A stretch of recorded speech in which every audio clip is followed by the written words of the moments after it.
What's going on YouTube? Just hopping on here real quick to watch this. Buccaneers should have already scored, but that tight end dropped a pass. Overall, I mean Nick Foles has the offense tailor made for him. That Eagles offense got all of this stuff made for him, and he missing 5-yard throws like Dwayne Haskins. What's going on, done deal?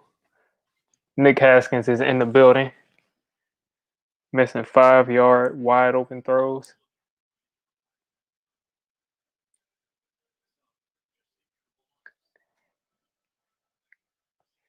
I mean, you got to see it to believe it. I just think, like, what if Daniel Jones had Matt Nagy instead of Jason Garrett? Just never seen somebody get their career killed like that.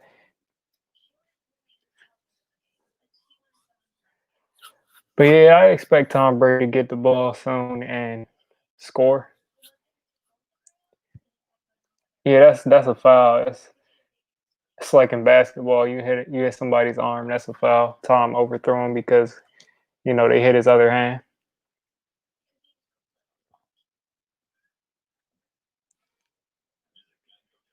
Why they all hanging all over Tom Brady's arms and stuff? I mean, I've been hearing about how this Bears defense is going to shut Tom Brady down. It's going to be a low scoring game. I don't think so. They went right down the field that last drive, so they should be able to get the ball back and score. Like even the Giants scored like 13 on them. So if the Giants scored 13, the Bucks should get at least like 20 something points. Well, that drop wasn't wide open, but it did hit him. He should have caught it. He definitely should have caught that.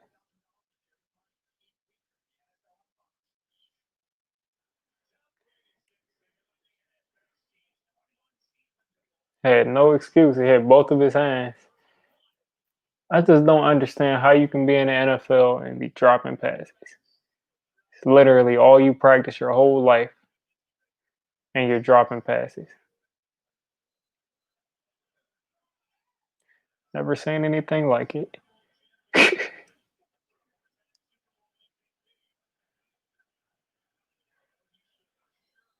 What's going on, Afghanistan? Yeah, they're not going to shut down Tom. The Bears, like I said, if the Giants put up 13 against the Bears, the Bucks should put up 20 something.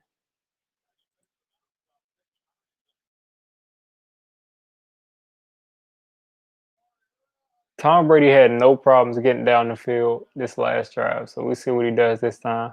Already threw for 6 for 41 yards. Rojo and them. Yeah, Rojo, I expected a lot more from him coming out of college. But I expected him to be a better pass catcher. He's dropping all these passes. He didn't drop it right there, but you just expected more from him.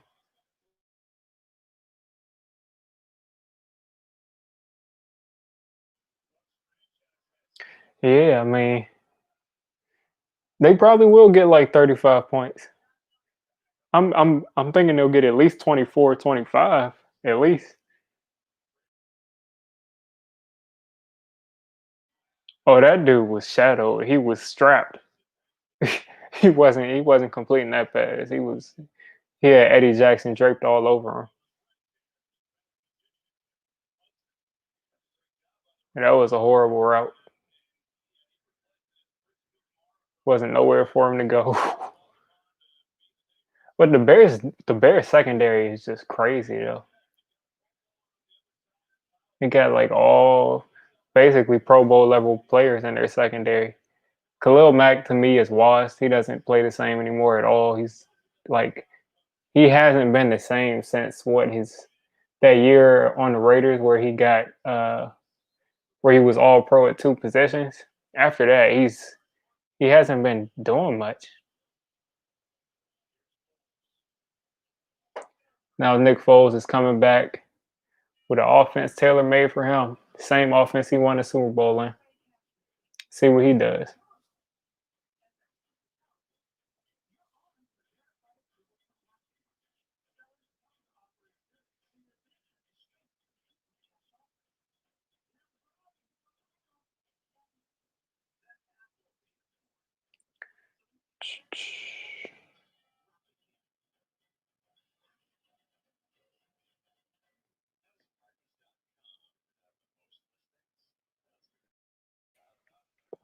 Said he won't do much. Yeah, Nick Foles. I mean, you either are going to get like a superstar perfect performance from Nick Foles, or it's just going to be terrible. What's going on, man? Lil Moss. Yeah, Nick Foles is up and down. Like Nick Foles can look like a third string quarterback, and then at the same time, you could want Nick Foles to carry your team to a Super Bowl.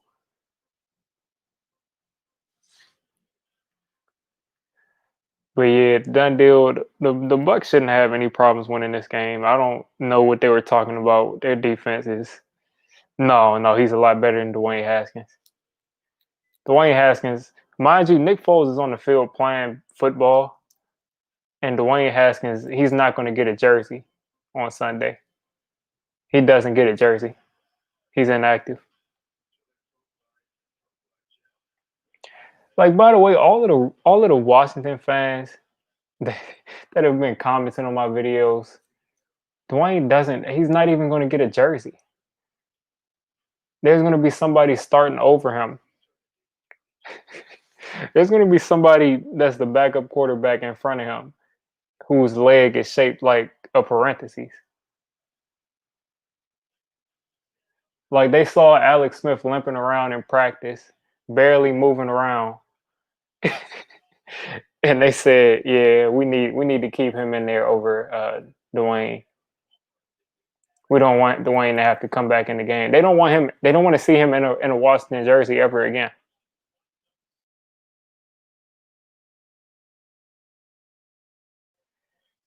Yeah, the Bears could very easily be 1-3. They could very easily have lost a couple of more games. They've just gotten hot at the right time. Mitch got hot, I think, week 1, and then Nick Foles got hot when he came in. Yeah, I mean, I think the Giants can win this game. It's a division game. It's a division game, and it's the Cowboys. Giants and Cowboys always goes back and forth, and their defense isn't stopping anybody. So if we can get some turnovers and we could play like we did last week, there's a chance. Yeah, we should trade for Allen Robinson. I want to trade for Allen Robinson so bad because that's exactly what we need on the team. And he's not like DeAndre Hopkins. He's not asking for like 27 million. He wants money, but not that much. But Allen Robinson, I'd take Allen Robinson all day. Him and Darius Slayton together, like they can, yeah, I'd take that all day. But I doubt Chicago will trade him at this point since they're 3-1. Like he's their number one receiver. Anthony Miller has been a disappointment. Darnay Holmes held him to 0 catches and 0 yards. So I think they want to keep Allen Robinson because other than that, they don't have any weapons and they're 3-1. So they probably think they can make a playoff run.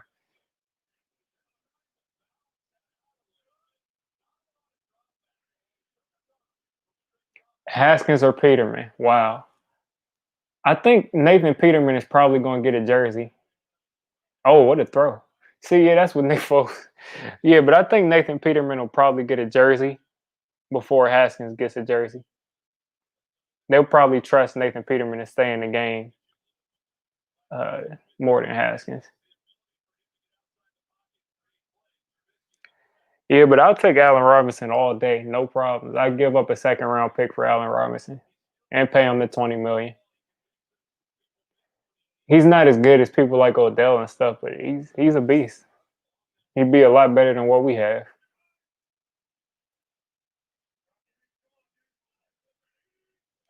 Hell of a lot better than what we got out there. especially with Sterling. Oh, and that's that's sad. Is that Allen Robinson that dropped it just when I was just giving him some props? Who dropped that? He handed it right to him. Oh, that's Anthony Miller. Yeah, Anthony Miller has got to. He's got to see the bench. Oh, that's Allen Robinson. Oh yeah, yeah. Never mind. You can't come over here. I don't want to see that. We saw enough of that with Eli. I don't want to see it anymore. I don't want to see that. You can't come to the Giants no more.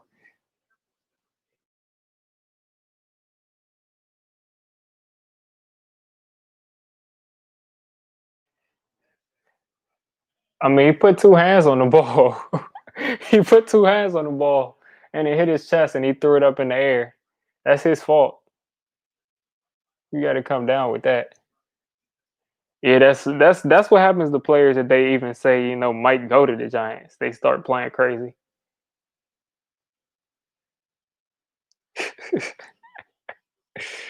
Man, yeah, I still trade for Allen Robinson, but that looks a little crazy. If that was Anthony Miller, they would have had to bench him though, because Anthony Miller has been a disappointment. They thought he'd break out this year,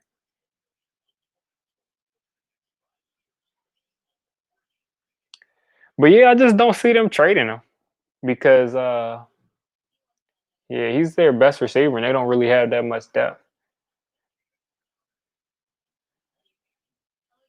But Thielen, I don't.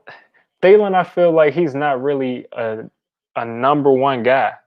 Like he puts up the stats, but he needs someone else. I mean, maybe Thielen could work the underneath routes. I'd take him, but I wouldn't give up as much as I would give up for Allen Robinson. And how old is Thielen? Forgot how old Thielen is. Yeah, Slayton is not a number one at all. Yeah, Thielen is 30, so I wouldn't give up that much for him. But I'd take him. Like I said, I mean, Adam Thielen or Golden Tate. You taking Adam Thielen? Adam Thielen or Sterling Shepard? You taking Adam Thielen? So I'd take him, but I wouldn't give up that much for him. I feel like we need to trade for like a bona fide number one receiver, or just don't trade. The guy I wanted was Stephon Diggs, but we obviously didn't want him because he went to the Bills. But Stephon Diggs, I would have taken him all day. He can run underneath. He can go deep. One of the best route runners in the league. But he's not over here. He's helping Josh Allen, revitalize his career.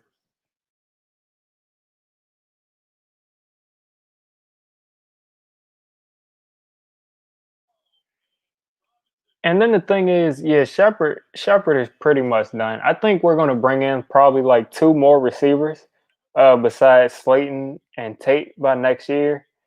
Uh, well, Tate is gonna be gone. It'll probably be Slayton, two other receivers, and then I think Shepard will still be on the roster, but we won't really. We're probably playing as if he's not going to be there. Okay, he's breaking tackles. Oh, that's bad tackling. But see, this is what I'm saying. This defense is not that good. They can't even tackle. But Evan Ingram can go. I don't care what Evan Ingram does at this point. Even when Evan Ingram isn't making mistakes himself, it's just every time the ball goes towards Evan Ingram, it's something bad happens. Yeah, see, this is the Bears defense that they said was going to hold Tom Brady to a low scoring game. It's not going to happen. They're overrated.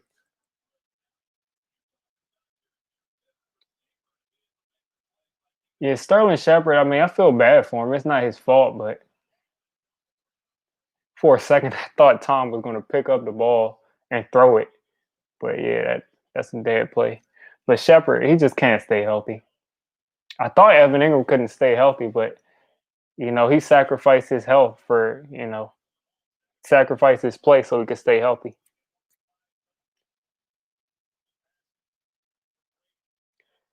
And then the thing is, you can't really judge Evan Ingram. You can't really judge any of these dudes because Jason Garrett is using all of these people wrong. Jason Garrett has people, you know, running comeback routes. How you have 5 receivers running comeback routes? That's a touchdown. But yeah, how are you gonna have 5 receivers running comeback routes? You saw that one play that they had Evan Ingram run across the field on that drag route. He got open, got the ball, got up the field, but they don't want to run that with him. That I don't think that ball hit the ground. That ball never hit the ground. That's a touchdown. That is a touchdown. Yeah, that's a touchdown. 100%. I'll take Michael Gallup. I'd take him too. But the Cowboys will never trade Michael Gallup to the Giants. We're going to have to wait till free agency.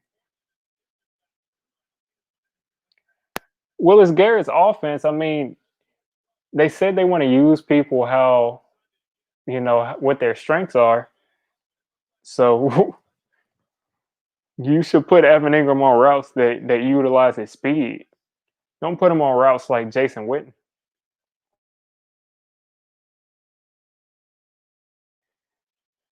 I mean, Evan Ingram isn't some like all-star route runner where you're putting him on option routes all day and he's making all the right decisions and he's on the same page as Daniel Jones because that's just not happening. You got to put him on a route where he's using his speed, he's going across the field, he's getting up the seams. Like, can Evan Ingram run up the seams with a 4.4 speed? Like, he ran like a 4.4 flat.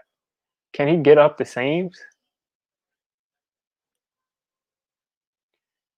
Like, I'm sick of people saying that Slayton is our only deep threat. He is because he's the only person that runs deep routes. But Evan Ingram is what, like a quarter of a step slower than Slayton?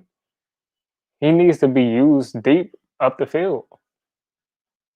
Darren Waller, they use him all over the place. They throw him screens, they throw him seam routes. They put him in space all day. And we don't do that with Evan Ingram. Now, Evan Ingram has also been bad at certain points, but at least put him in positions to win.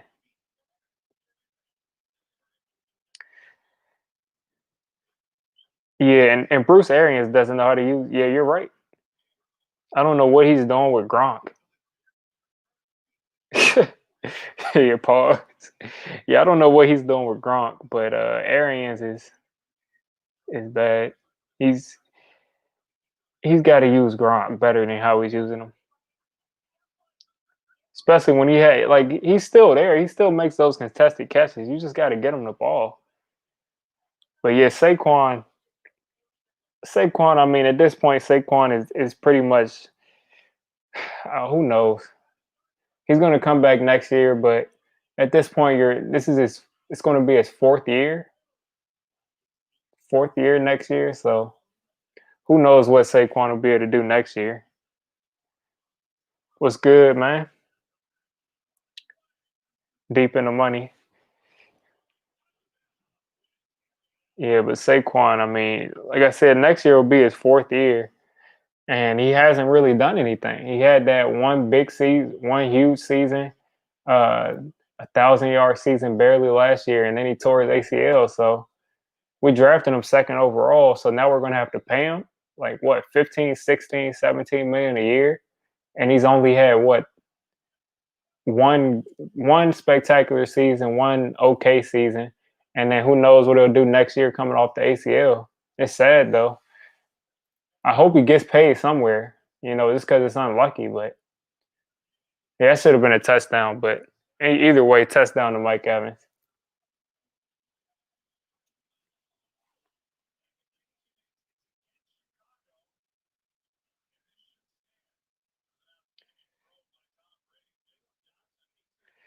But yeah, that's my point, Dundee. He had Jason Witten for all those years, and he's using Evan Ingram like he's Jason Witten. He's not even using Evan Ingram like Jason Witten. He's using him like old Jason Witten. Like he's not even using him like Jason Witten in like 2006.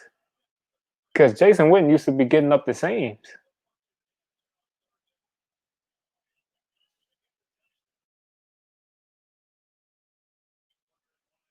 Like if you have, do you see the Raiders running 6-yard comebacks with Darren Waller?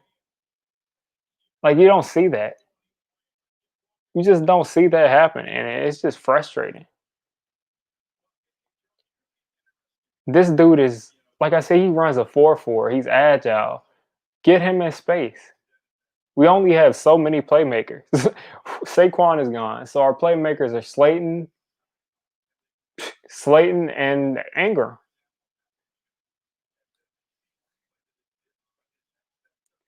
No, there's an effective way to use him. Like I said, he's making his mistakes too. He's definitely not innocent, but at least put him in some positions to make plays. Like, who cares? Like, he's been causing problems and turnovers, but it's been on.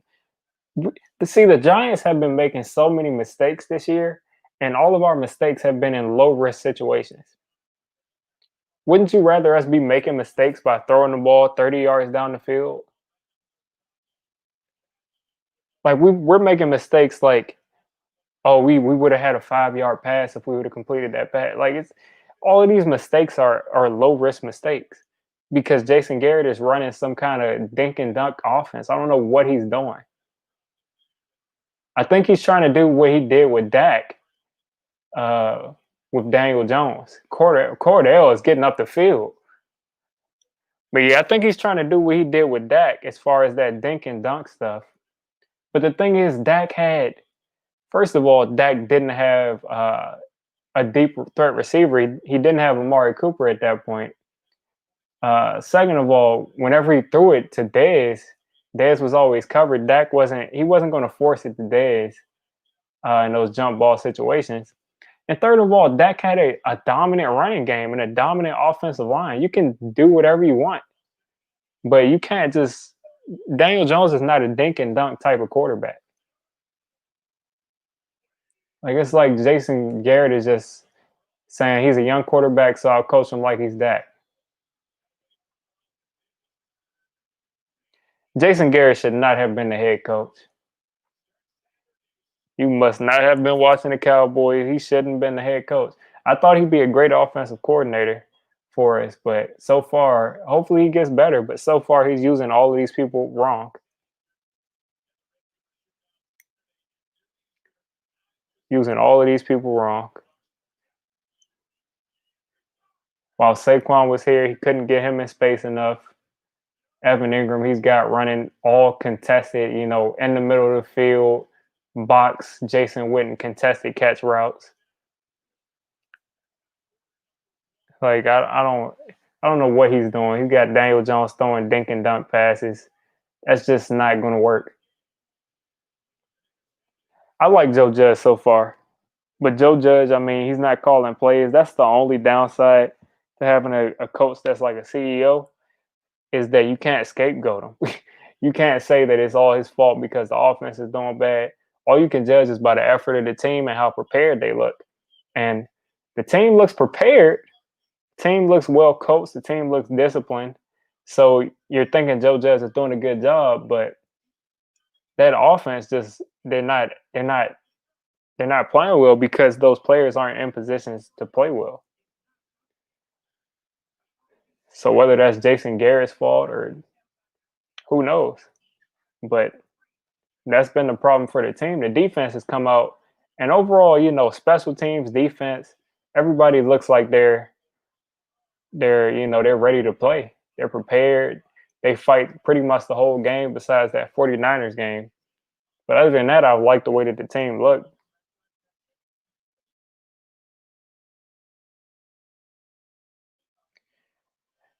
Yeah. Yeah, I like Pat Graham. I like the defense as a whole. Like week one against the Steelers, when we came out and we were, doing all of that stuff on the defensive line, people running around, walking around the line. You don't know who's coming. I like that. I like that defense a lot.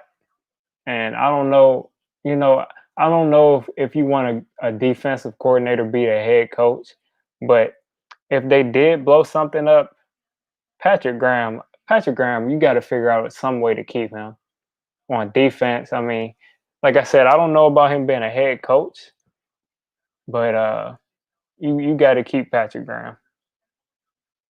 And Bradbury has been saving this defense. Imagine if we kept Janoris Jenkins, or imagine if DeAndre Baker was there.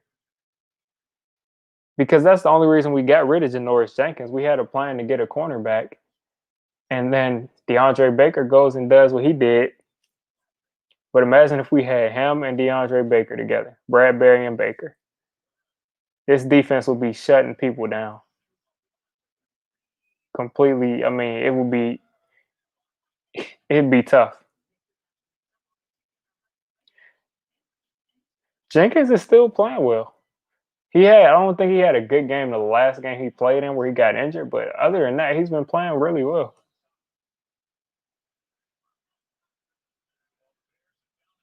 Because Bradbury has been all over people. Like he's breaking up passes every week. He's all over the place. DeAndre Baker is still free, but I'm pretty sure, he's on the commissioner's exempt. Oh my God. They want to talk about Tom Brady's arm being weak and Drew Brees' arm being weak. Nick Foles, aren't you like what, 33, 32? And you're underthrowing somebody by 10 yards like that? Or did he think he was going to break out? Probably thought he was going to break to the sideline. Okay, he got hit.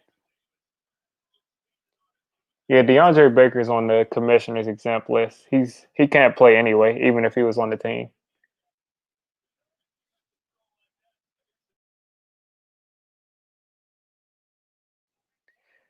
Yeah, Janoris Jenkins.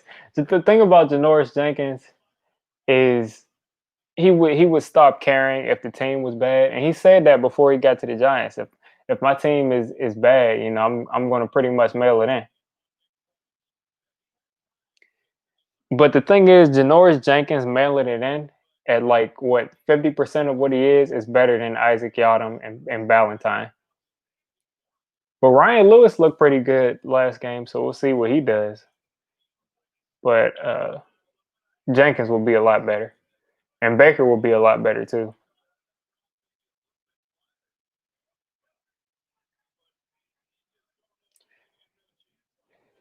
Yeah, Blake Martinez. I made a video. I think I went on a rant that we signed Blake Martinez because I wanted can't even remember this man's name. I wanted that Rams linebacker that was the coverage linebacker.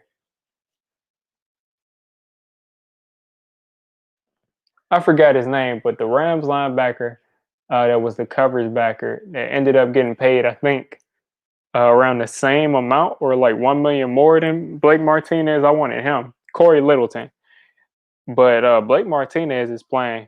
He's playing like he's a beast. He's not the best in coverage, but he's decent in coverage, and he's making all these open field tackles. Pretty much teams in the past will run these screens or these short passes against us, and they go for 30, 40 yards, but Blake Martinez is all over it. And now he finally has somebody next to him. I can't believe we cut Ryan Connolly to keep Devontae Downs, and he's benched 4 weeks into the season. But Tay Crowder looks good in the middle beside Blake Martinez. Look at JPP getting pressure. The Bears are going to get blown out.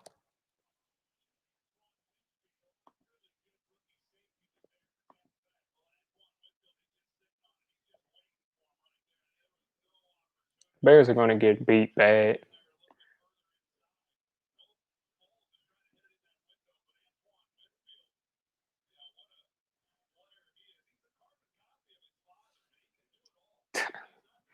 Yeah, like this isn't going to be a game. I don't know why they thought that this would be a game, but yeah, Ogletree will miss tackles all day. I made like a celebration video a couple years ago when we picked up Ogletree for basically a 7th round pick. Like he was bad. He would catch these interceptions every once in a while, and you'd be like, I'm glad he's here, but other than that, he was just bad. He would take bad angles. He would miss in coverage. He just was bad. It was horrible. Yeah, you're right. He was horrible.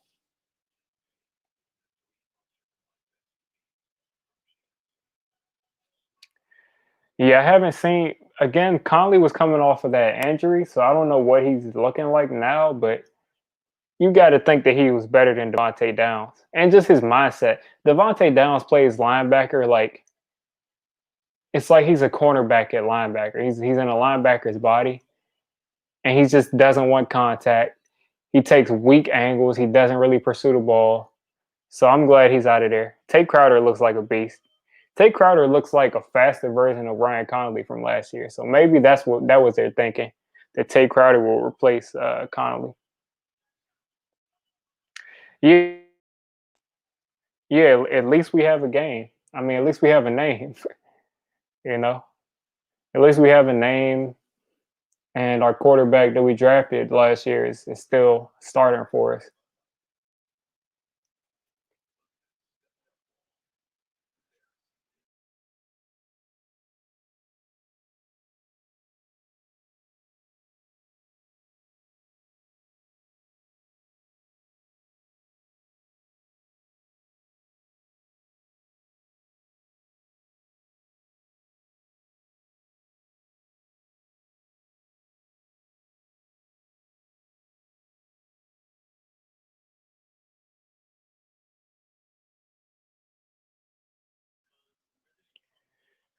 Like I don't.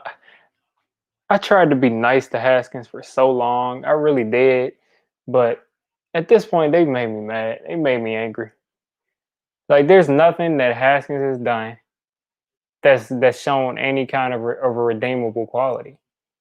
He routinely misses 5 to 6 yard passes.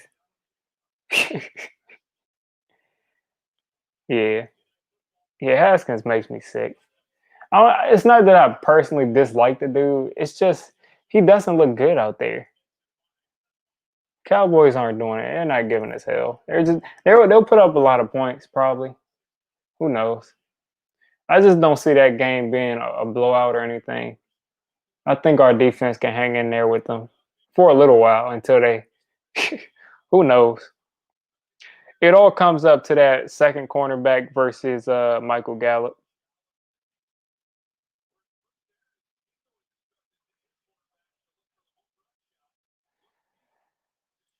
I just don't know. I don't know how that Cowboys game is going to go, but I don't think it'll be a blowout. I'm more I'm more interested in seeing how the offense plays more than pretty much, than anything else, because they've given up so many points to teams. So if we can't get to 20 points against the Cowboys, oh man, it's going to be a long season. Like, if I go out and I see DeMarcus Lawrence have a breakout game, like that's the type of things that happen against the Giants.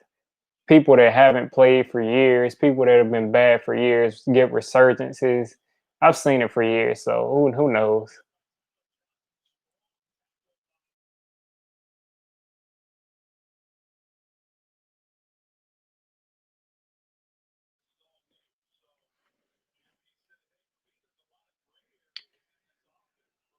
Yeah, I mean, it's about time where Daniel Jones throws 3, 4 touchdowns in a game. It's about time. It's been way too long. He threw five his last game, the last season, but it's about time. And Giants fans will give up on anybody in about 2 games. What has it been? 4 games this year? That's a bad spot. That's a real bad spot from that ref. Whatever. The thing is, Afghanistan, if our defense shows up, you still got to remember we don't. They have 3 number 1 receivers on the Cowboys. So I mean, that's kind of tough. They had Robert Woods and uh, Cooper Cup last week. We did pretty decent against them, besides that one Cooper Cup play. But they have 3 number 1s there. CeeDee Lamb is a number 1. Amari Cooper's a number 1. Michael Gallup's a number 1. Yeah, that was a bad spot. But they have 3 number 1 receivers, and now they have this dude Cedric Wilson that looks like a number 2. So we can show up like we did last week, but they're going to score some points. Unless they turn the ball over a lot, they're going to score some points.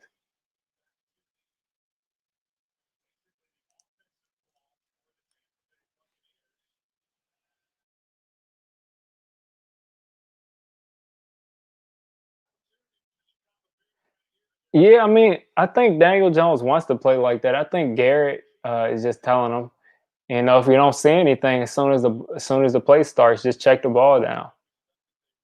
Check the ball down and run. One thing is Daniel Jones is running a lot more, which I wanted him to do last year. But he's got to throw the ball down the field. But you've also got to have receivers running down the field for your quarterback to do it. And if you don't have anybody going more than 15 yards down the field, I mean, it's kind of hard to make plays.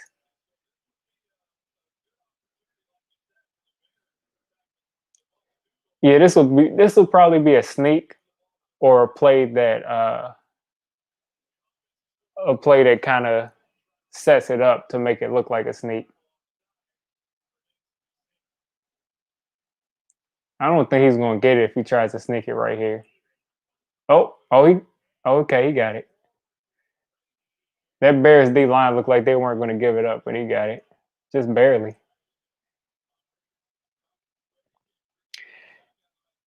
Yeah, Daniel Jones, he bulked up, so I guess he doesn't think he has to slide, but he's going to have to start sliding. He runs probably like 3-4 times a game, so yeah, he's probably going to have to start sliding. Oh yeah, yeah. We need to score. If we don't score 24 points or more, there's no way that we're going to win that game. We're not going to hold. It doesn't matter how. I mean, you can have a great defense, and the Cowboys will still score 20. So, yeah. I didn't know if he was going to get that sneak, but he got it barely. But the Cowboys will still score 20, and they'll score 3 touchdowns in their sleep. Like people talk about the Chiefs' weapons, which the Chiefs' weapons are going to look better because Patrick Mahomes is better than Dak Prescott. But the Cowboys have 3 number 1 receivers. Only thing different is that the Chiefs have that tight end.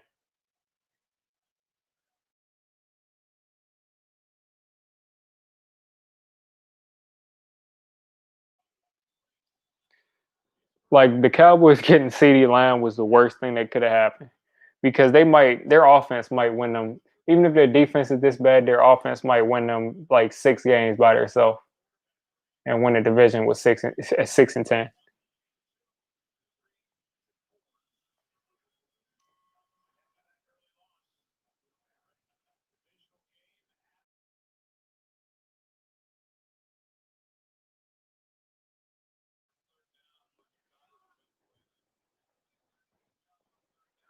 But yeah, Daniel Jones is going to have to run. He's going to have to hit these guys for these touchdowns. He's going to have to do a lot to be able to keep up with this Cowboys offense.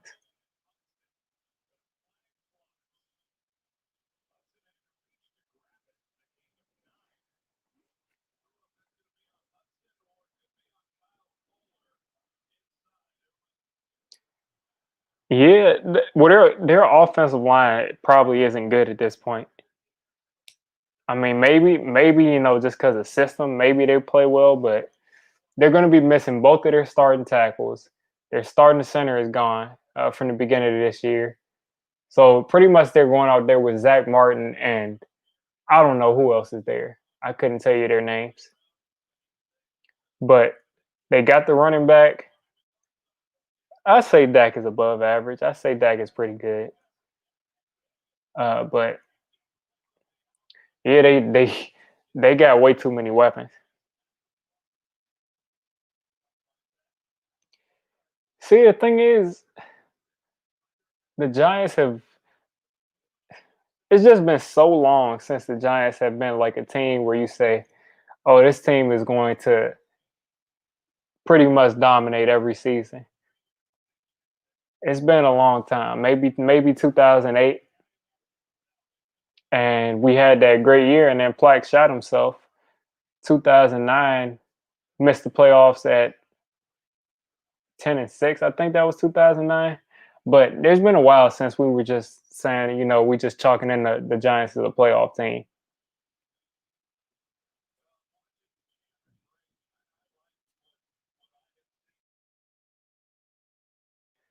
Like even 2011, we went 9-7.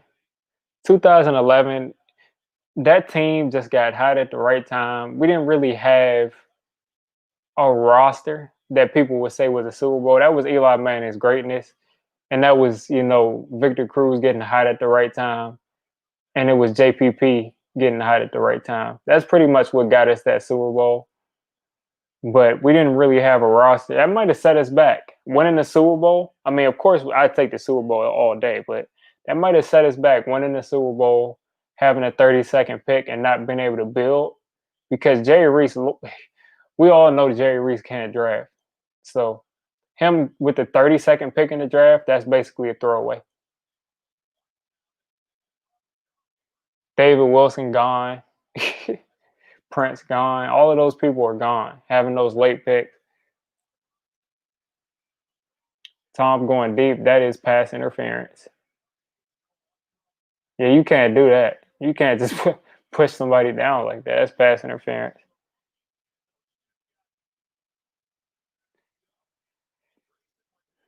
But yeah, I mean, we didn't really have a roster where you can say this team is stacked and that's why they won the Super Bowl. It was just key players that got hot at the right time. So once those players weren't hot anymore and we had those late picks, we didn't really get to replace. We didn't really get to fill the holes that we had, especially when that offensive line retired.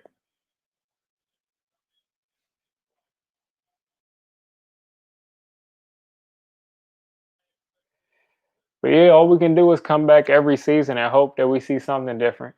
That's literally all we can do. We can't call Dave Gettleman. We can't, talk to John Mara. We can write him angry letters. But at the end of the day, all we can do is just watch this every year. Hope we see something different. Yeah, I'll probably be live for the Giants game on Sunday.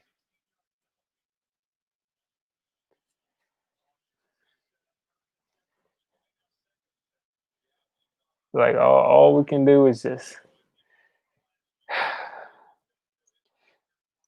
especially when we have so many players, so many young players. We can't say that they're bad or good yet. So it's real difficult to watch right now. So that's why all the tank for Trevor people, I've been just trying to say, I mean, don't waste your time just watching the games all sad and wanting to see the Giants lose every week. What's the point of that? Like, just watch the season. You can't control the games. So just watch the season and see what happens. If we have the first overall pick, I think you got to take a quarterback. You got to take Trevor Lawrence. That good of a prospect in the first overall pick, but I don't think we'll have the first overall pick because I think they'll get better as the season goes along.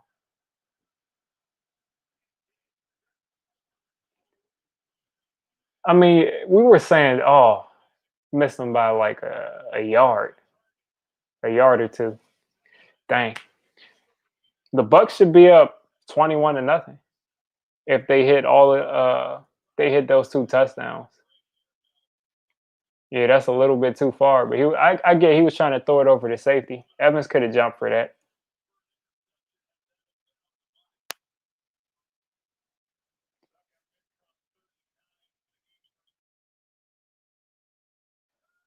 Like I don't make all these videos and live streams so I can say tank for like that's I don't want to watch a team and hope they lose every week. Because what do you do? What do you do if we start losing with Trevor Lawrence? And you're going to say tank for whoever, tank for a pass rusher, a tank for a receiver, a tank for whatever. Just like last year, we were saying tank for Chase Young, and everybody thought we had our quarterback, and you're trying to tank for a pass rusher.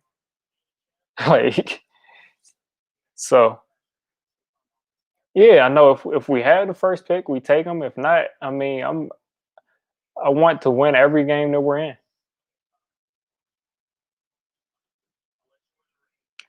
Yeah, I think our offensive line is going to be a lot better by the end of the season.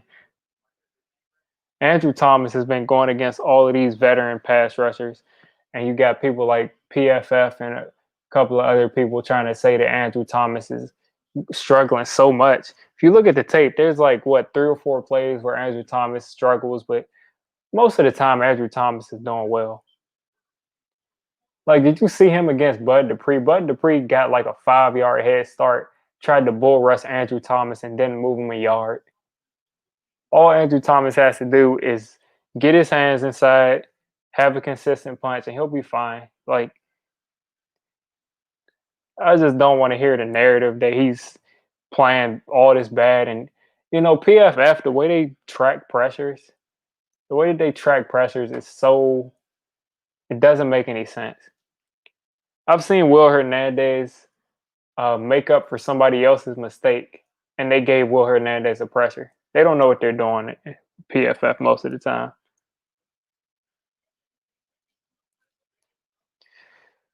Yeah, they can't play defense so much that they're the best defense in the league in pretty much most categories.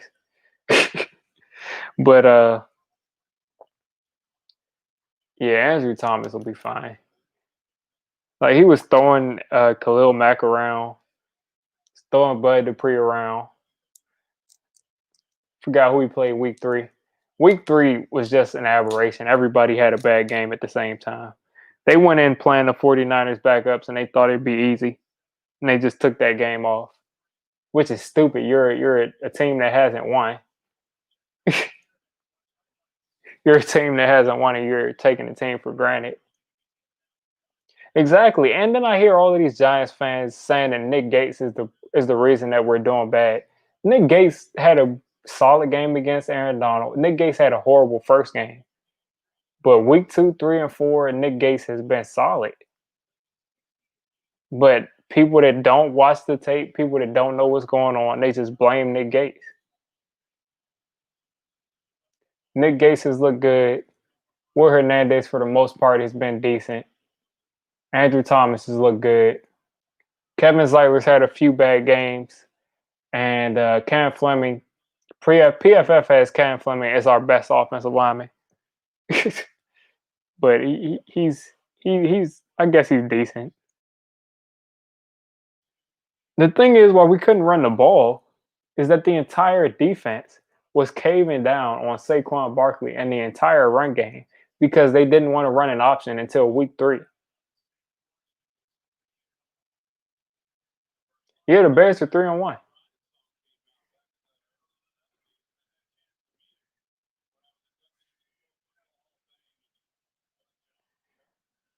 Yeah, I think Nate Solder would have been our left tackle if he would have played this year, and Andrew Thomas would be our right tackle.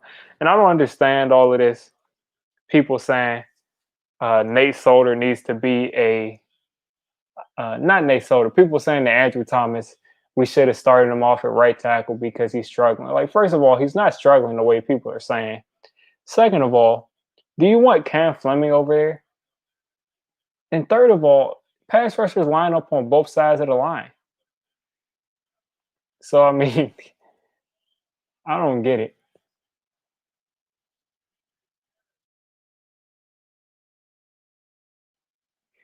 I think Freeman is good. I think Freeman might be better than Gallman right now. Gallman has had some good runs, but as far as everything, I trust Freeman more than I trust Gallman. Gallman played behind Saquon a little bit too long. He runs like Saquon now, and he's not Saquon. So I need someone that's going to hit the holes and take what he can get. Like Freeman, he gets the entire, like, that's one thing. Of course, he's not better than Saquon, but there's some holes that Saquon wouldn't have hit because he's trying to make something happen that Freeman has hit so far and taken the 3 or 4 yards. That's pretty much what this offensive line is. Because the people that have been messing up our run game have been the receivers blocking and the tight ends blocking. They've been awful. Offensive line hasn't been that bad. Nick Gates, week 1 was bad, but other than that, I mean, they haven't been that bad.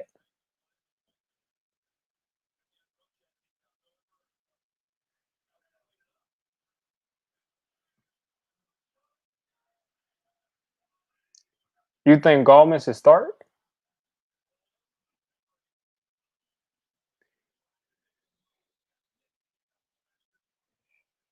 Yeah, I mean Gallman had that one run, but as far as consistency, I would take Freeman. I mean, me personally, I would switch them in and out, but I think that Freeman should get most of the reps.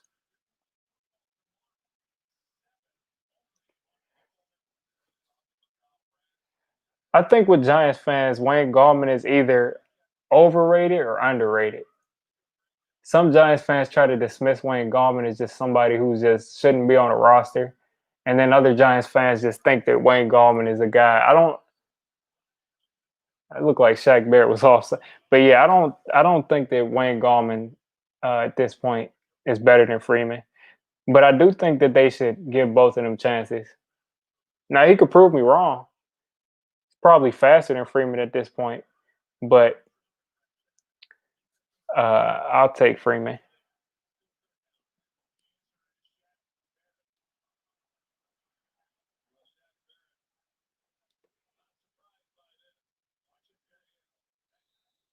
Yeah, that's what I'm saying. Freeman isn't washed or anything. He's still doing this. I think he's not even 30 yet.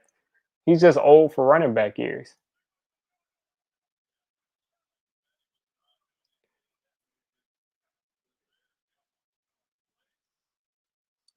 See now Foles is that Tariq Cohen or that's Montgomery? I think Cohen is out for the year. You said that's why we searching. You think that I don't think anybody on the Giants is a winner right now. But I mean, like I said, Gallman has he can play, but I'd rather have Freeman in there. I mean, like I said, you can get the good Nick Foles or the bad Nick Foles on any given play.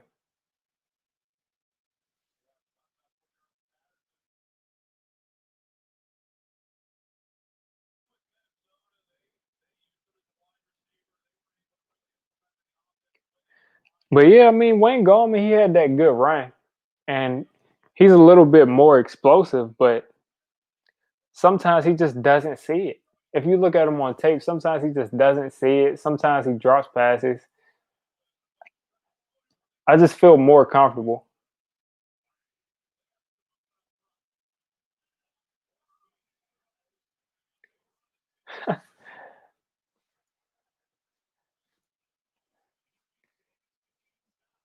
Yeah, I mean, I guess. I guess. I mean,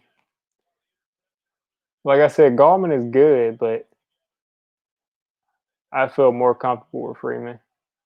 He was pretty good his I think his rookie season where he had maybe one 100-yard game, but he hasn't really flashed since then. But like I said, to me, neither one of these is Cordell about to score. Okay, he's at the three. But to me, none of these running backs are really good enough to just say that he's the lead back. To me, I would say that you want to split carries between Gallman and Freeman.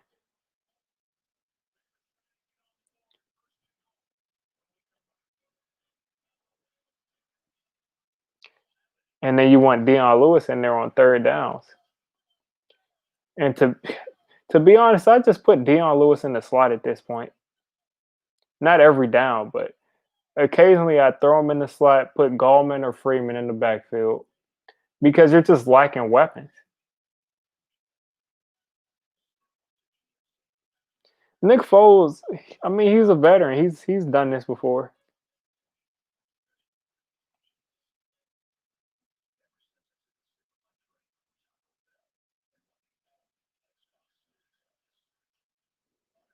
Yep, he's Nick Foles. He flashes every once in a while. Super Bowl champion.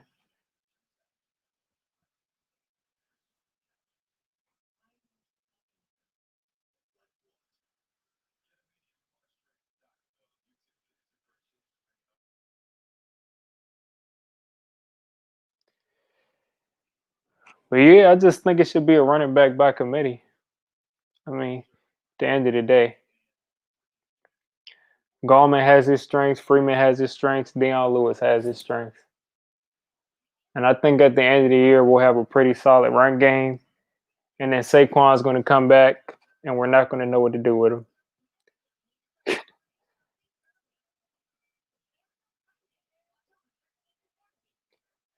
All right, man. All right, Lil Ma. See you on Sunday. Probably do what I did last week and stream from like the second half of that, those early games through the Giants game. I think the Giants game is at 4.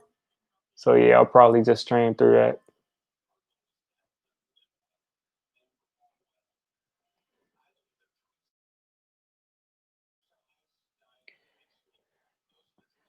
Yeah, the Bears. The thing is, the Bears shouldn't even really be in this game. It should be like 21-0. But on those two throws, one throw, Tom got hit and missed the throw. Then the second throw threw it a little bit too high, but I feel like Mike Evans could have jumped for it. Yep, that's what we got to do. We got to keep grinding. First 1,000, next up 10,000. Hopefully, I can hit 10,000 in the next year. These channels grow so slow in the sports community, but yep, just keep at it. You gotta like it to do it.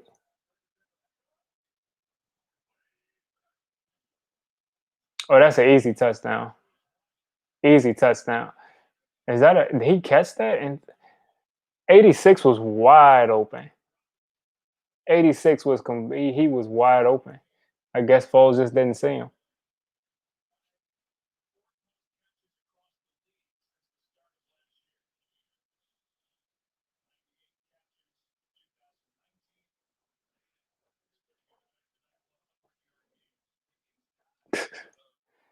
Like 86 was wide open.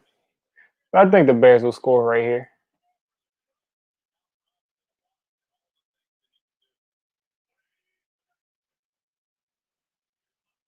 Montgomery just stepped in there.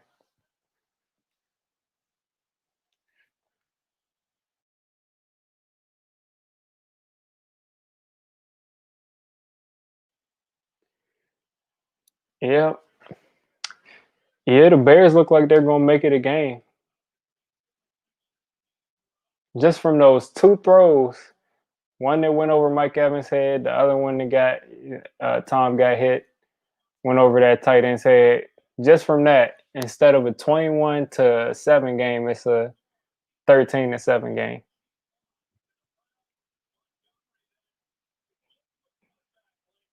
If they make this extra point, which they should.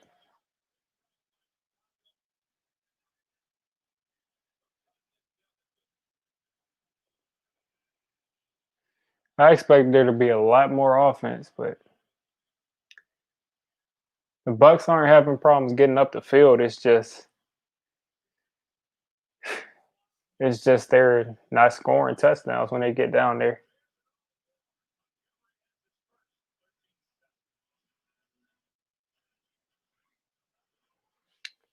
But yeah, Nick Foles, like I said, it depends what day it is. It depends what team he's on. Nick Foles in this offense though is Eagles Nick Foles. It's the same thing he's running. So if he can get comfortable, that's bad. If he can get comfortable, that's pretty much bad for anybody he's playing against because Nick Foles is a killer.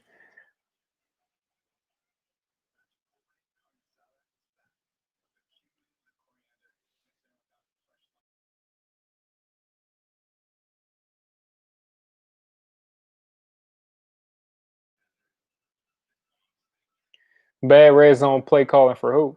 For the Bears or the Bucks?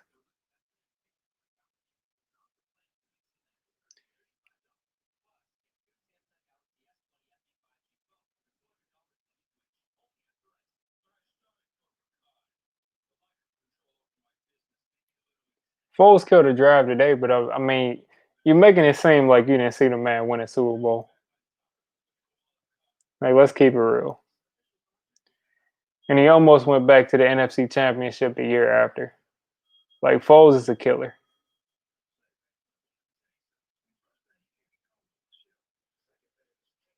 You saw it. You saw it. He took them funky Eagles to the Super Bowl and won it.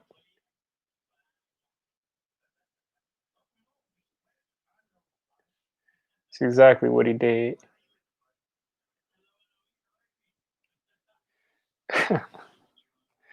You can deny it all you want. It's in every history book. It's everywhere you look. The score was a lot to a little. Philadelphia Eagles won.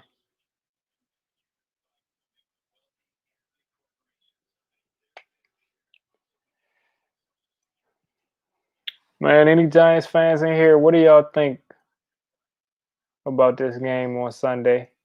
You think that the offense is finally going to wake up? Because they don't wake up, this is going to be really tough to watch this team this year. I really don't know how I'm going to be able to get through this season if I can't see touchdowns every week. Like, at least give me one touchdown a week. Can I just see one touchdown? Last year we got to see that. Daniel Jones didn't go one game without scoring a touchdown, but this year Jason Garrett got him looking bad.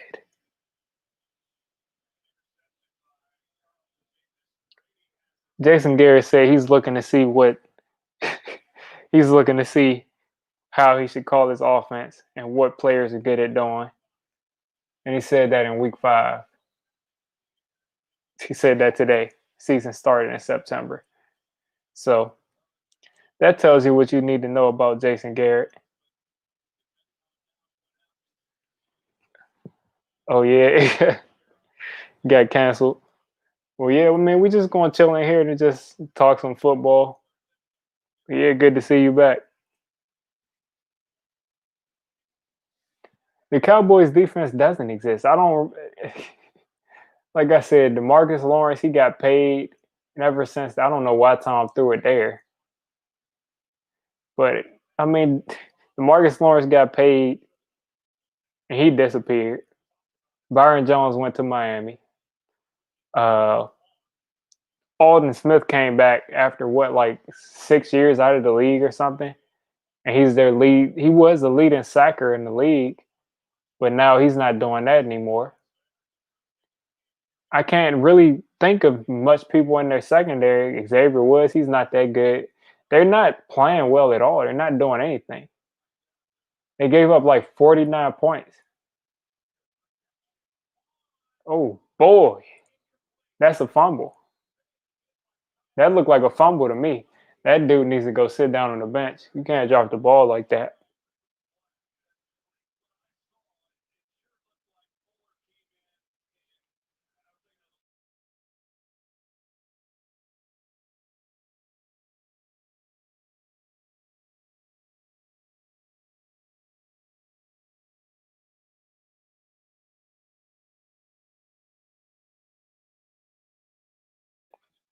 Oh yeah, I play fantasy. I'm in like five fantasy leagues right now. Yeah, that's what I'm saying. Number 30 shouldn't have dropped that ball. But I'm in like 5 fantasy leagues.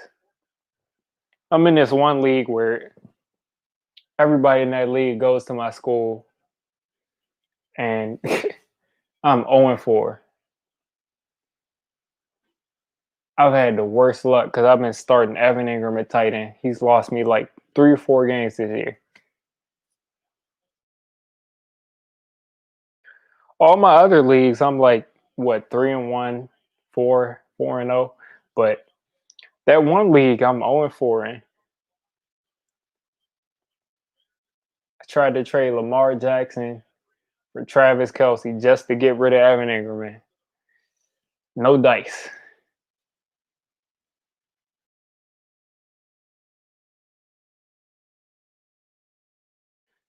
You play fantasy, Lil Moss?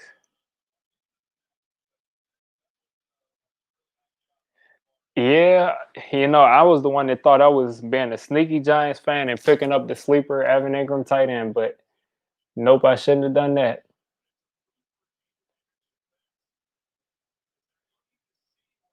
Every time I've ever drafted Travis Kelce in a fantasy league, I've always won those leagues. Like it's like an automatic win. So I said, go ahead and take this Lamar Jackson and give me Travis Kelce, and let's see. And it's this girl, she doesn't even know anything about football. I tried to make that trade, and I thought she would just see Lamar Jackson and accept it, but nope. I guess somebody's telling her what to do. Somebody must be telling her what trades they accept or something.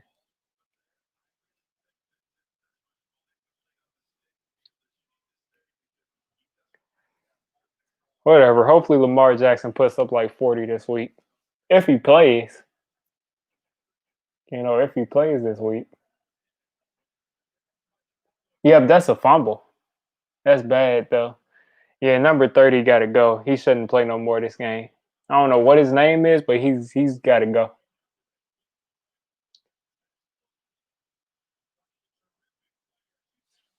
Yeah, he's gotta go sit down somewhere.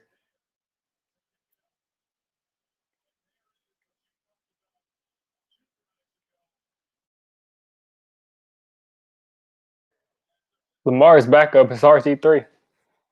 And then it's Trace McSorley. But yeah, RG3 will play if Lamar doesn't play.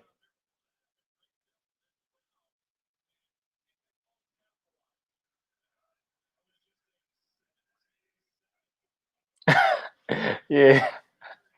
Yeah, no, I was trying to do that in the group chat. I was trying to get people to accept trades. I usually get over at least once a year on somebody with a trade, but it wasn't going for it this year. I'll bounce back though. I mean, it's like today they cut Tom Brady after he threw 5 touchdowns. I picked him up, so they'll be bad enough this year to where I'll be able to catch up. Or were you asking me who Lamar's backup was in my fantasy league or in real life? Because yeah, but yeah, RG3 is the backup and Trace McSorley's the Trace Mc yeah, Trace McSorley. His strength is handing Saquon Barkley the football. Other than that, I can't believe Jimmy Graham dropped that.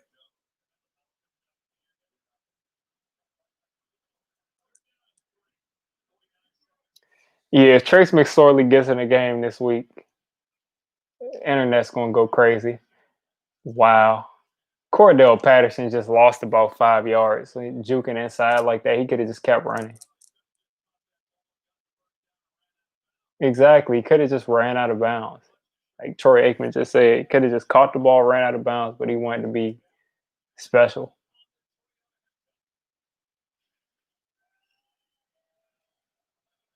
Or maybe his coach wants him to do that, wants him to run some clock. I mean, yeah. Yeah. Yeah, that's going to break the internet if Trace McSorley gets in the game, especially if he has a good game. Obviously, they won't bench Lamar, but that'll be crazy.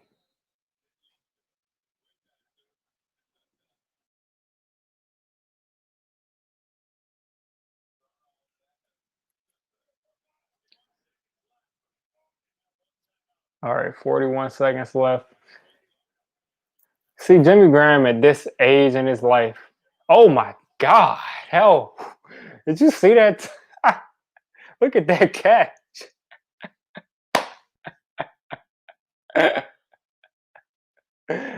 Is this 2009? Wow.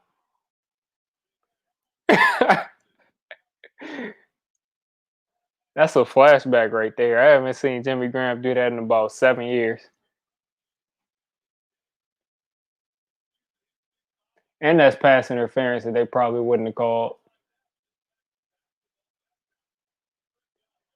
I don't want to hear about his basketball background. He hasn't played basketball in like 13 years, man. Leave it alone. He caught that touchdown because he's like what 6'6" and a Hall of Fame tight end. Should be. He probably won't make it.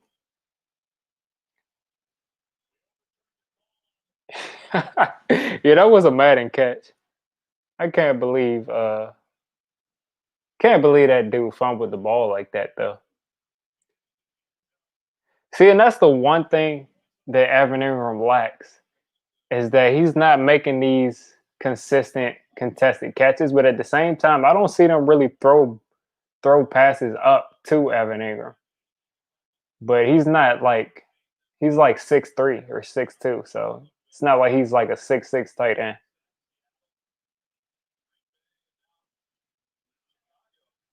14 points in the last 112. Jimmy Graham, Jimmy Graham is out celebrating like he's back.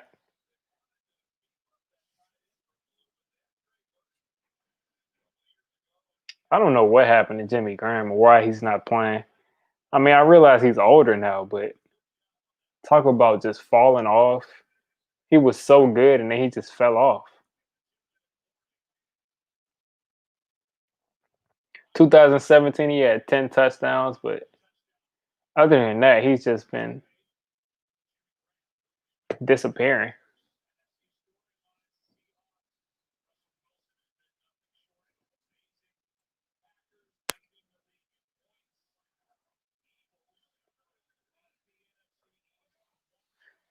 Probably just the injuries.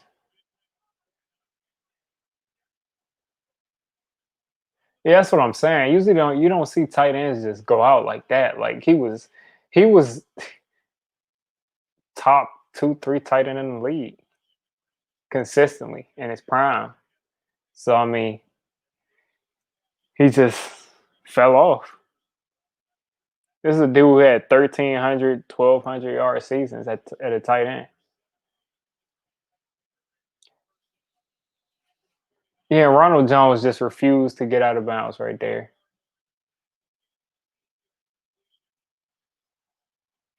Got to give him a shot to be able to throw the Hail Mary.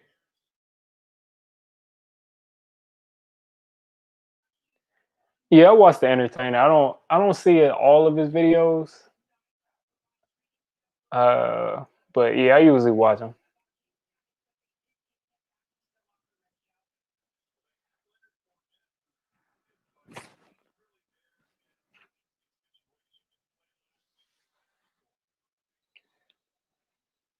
Yep.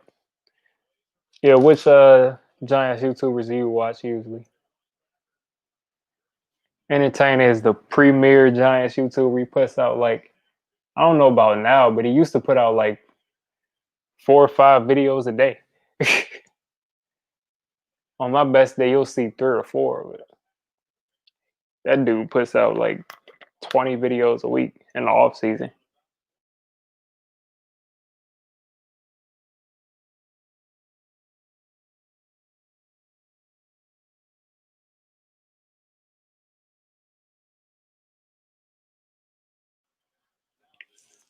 Yeah, yeah, he could have thrown it that far, but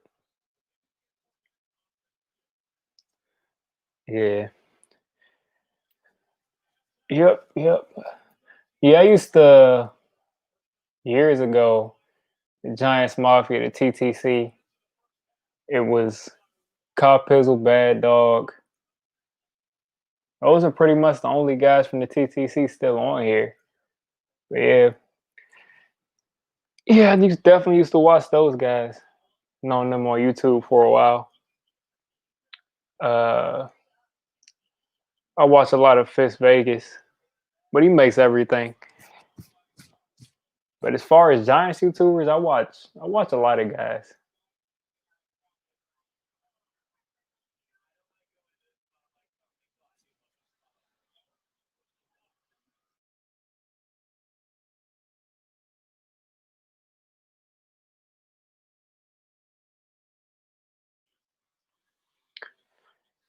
Yeah, I just pretty much watch what looks entertaining to me. Try to support a lot of the Giants YouTubers. Yeah, I don't watch Cop Pizzle as much. I haven't seen a Cop Pizzle video in years. Yeah, I mean, of course, when I was in the TTC, I used to watch all everybody's stuff. Cop Pizzle, Bad Dog. Like I said, that was really like we was really in that Giants mafia for real. But yeah, I haven't seen a Cop Pizzle vid in a while.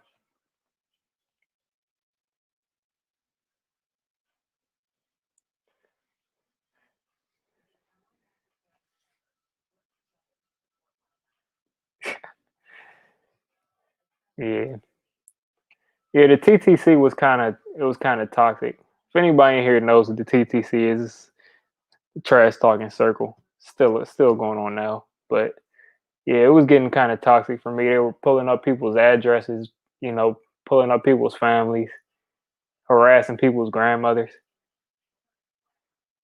Like you know, somebody in the TTC had someone calling somebody's grandmother like all hours of the day. Like the TT, those guys are ridiculous for a bunch of 35-year-old dudes, for a bunch of 35-year-old men to be going back and forth, uh, harassing people's family members. Like that's at that point, I had to kind of step to the side. But what's going on, Richard Lewis? We just chilling, watching this game, talking football. Yeah, man, the TTC, that was crazy. Yeah, it's a lot of crazy things. Somebody else in the TTC faked their own death about a month ago.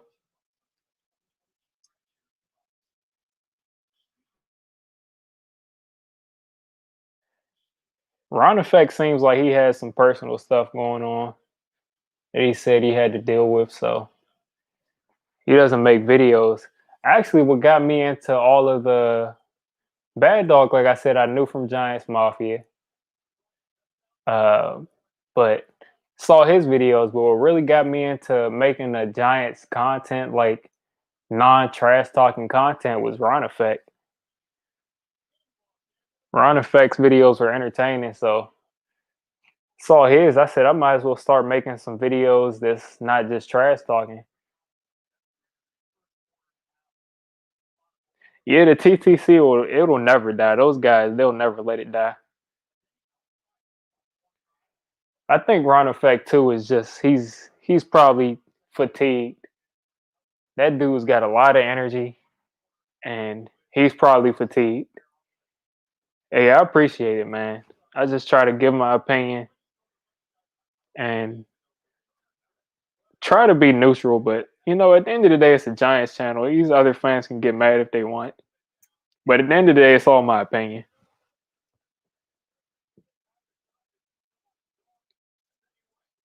But yeah, Ron Effect, he's got to be tired. You make all those raids videos, and I don't think he's playing up to the camera for those. So he's probably tired. He's hurt. We're all hurt as Giants fans, but some people just get more hurt than others. I don't blame him because he had to be making a little bit on here. So for him to just stop making videos the way he was before, yeah, he probably had to probably dealing with something serious.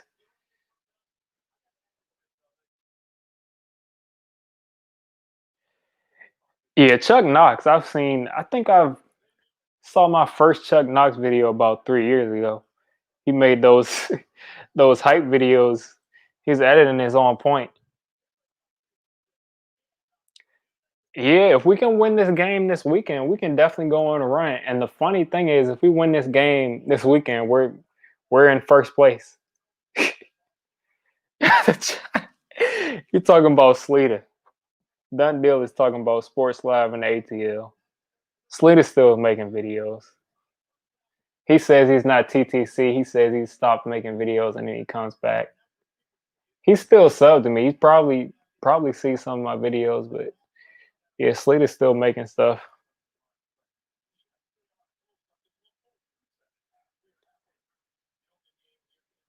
Yeah. See, I've never, like I said, I'm from DC. I've never been a Wizards fan. I've always been a Lakers fan because of Kobe. When I was like 2, 3 years old, I was rooting for Kobe. So always been a Lakers fan. But I used to go to a lot of Wizards games, and it's just a depressing thing, man. You go and you just see everybody leaving, just like a funeral every game. You just get embarrassed, and they get so much hope. And then John Wall is walking out. John Wall is stealing money from them for years. Yeah, Chuck Knox, he'll get you going every time. Chuck Knox is screaming at the top of his lungs. It's hilarious. Like he'll have you ready to put on a helmet and go out there and play, which sometimes I want to do, especially when a Pat Shermer is coaching the team. Like you're like, at least I'll go out there with some energy. Oh yeah, yeah, I'm from DC.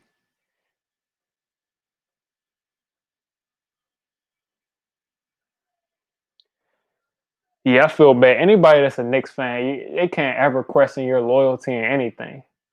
Can't no woman question your loyalty. Can't no team. Nobody can question your. If you can be loyal to the Knicks, you can be loyal to anything.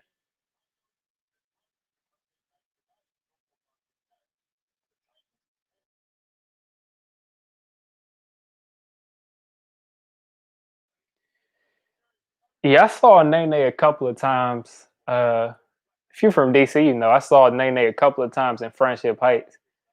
Every time I said something to him, he just looked at me like I was crazy. So it was weird.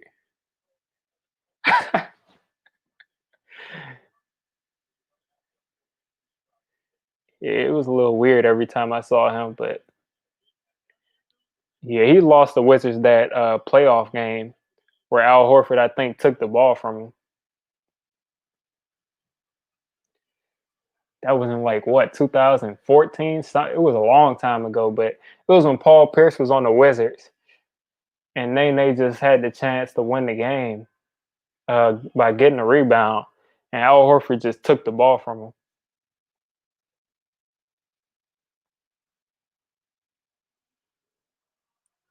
Yeah, yeah, yeah. He's kind of weird.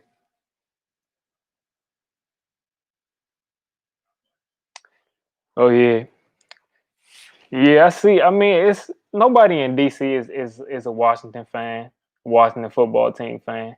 Most people in DC are Cowboys fans.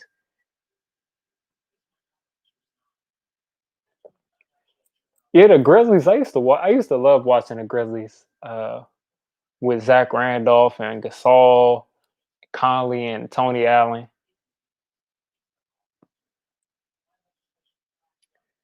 Yeah, I never seen Nene's wife, but uh, yeah, every time I saw him, he was a little weird.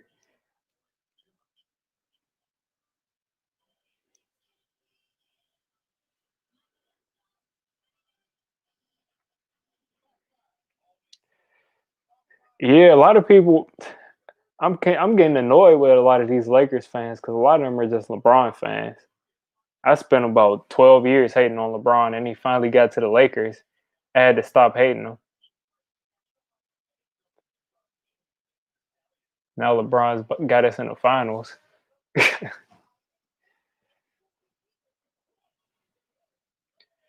But I deserve it, man. I sound like the spoiled Lakers fans. Y'all talking about y'all Knicks fans and everything else, but I waited what 10 years through horrible basketball to finally see us get back to the finals. So I'm enjoying it.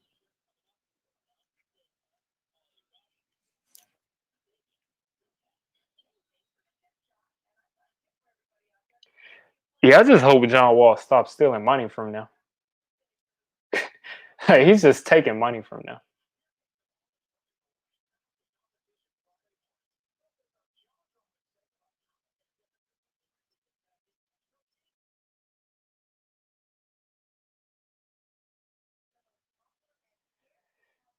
Yeah, yeah, Kobe. Yeah, man.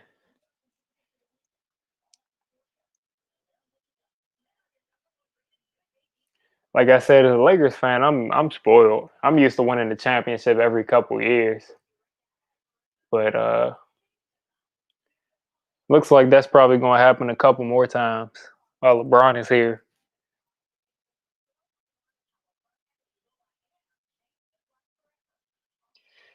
Yeah, I was sick that day.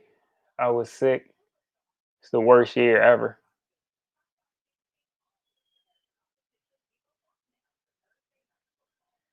Like it's just that's just one of them things I just still can't believe. Just like when Michael Jackson died, I just still can't believe some of this stuff.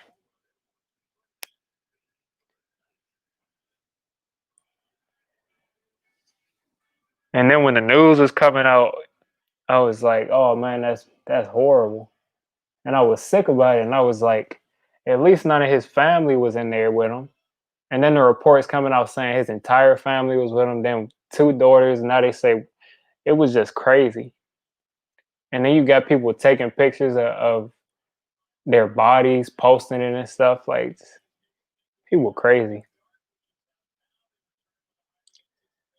Kobe was definitely my number one idol. I mean, he still is, but he was definitely, number one idol.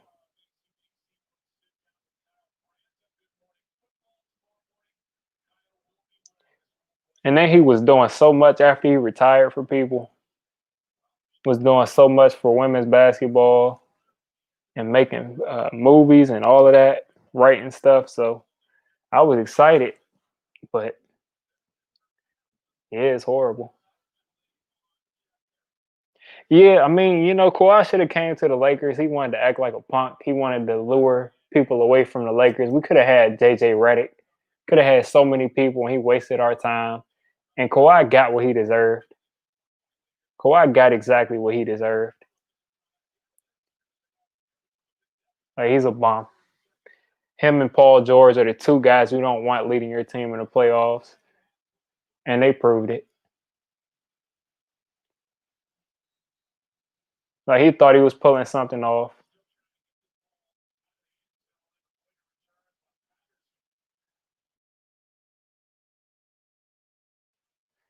Like I'm sure Kawhi and Paul George are sitting at home thinking, I could have been on this team.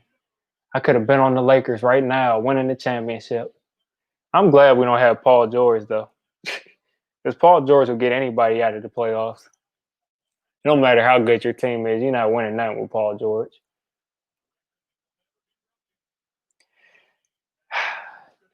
No, I've been thinking like we need to get rid of Dave Gettleman. But the only thing, I was in a Fist Vegas scream probably 2 days ago. He actually convinced me. Dave Gettleman hasn't really missed all that much. Yeah, way off P, George Paul, everything. All of that. But Gettleman's job depends on Daniel Jones. If Daniel Jones is if he looks like how he looked last year, or better by the end of this year, then you can't really fire Gettleman. But you do need to demand that Gettleman get some receivers.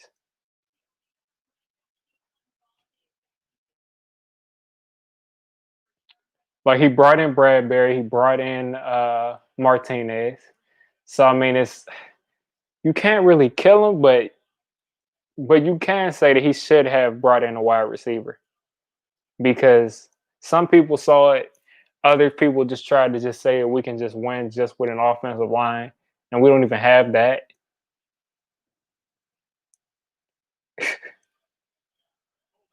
Are you through with Colt McCoy? I don't want to see Colt McCoy this year. Shout out to you for throwing it around with Colt McCoy, but I don't want to see him in there. Yeah, that's how I feel sometimes. I played against Andrew Wiggins and Josh Hart, so every once in a while I want to see them. I lived through them playing basketball, but yeah, I don't want to see Colt McCoy this year.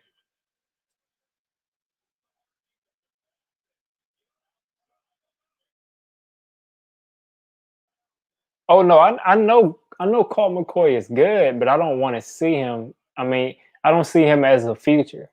I see Colt McCoy as a solid guy, but you can't blame DeAndre Baker on him. He couldn't have predicted that DeAndre Baker would do that. Solder was the best tackle on the market.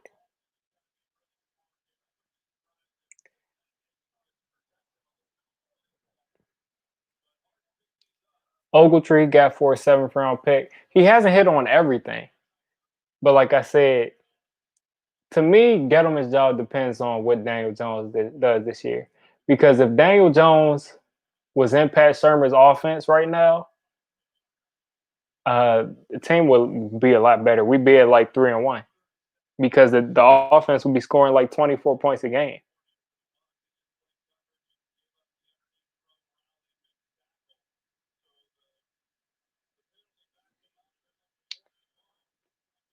But I mean, we got low standards too. It's not like I'm banging on the table to say we need to keep Gettleman. It's just I don't think that he's horrible. He's as horrible. I don't think he's as horrible as people think he is. I just think he needs to draft some weapons. And I think we saw it in Carolina. He didn't get Cam any weapons. So I didn't like the OBJ trade. It wasn't a head scratcher. I think the OBJ trade wasn't Gettleman at all. I think that the OBJ trade was John Mara because he went on there and he started talking about Eli. He said, I don't really have a quarterback. He can't run around. They won't block for him.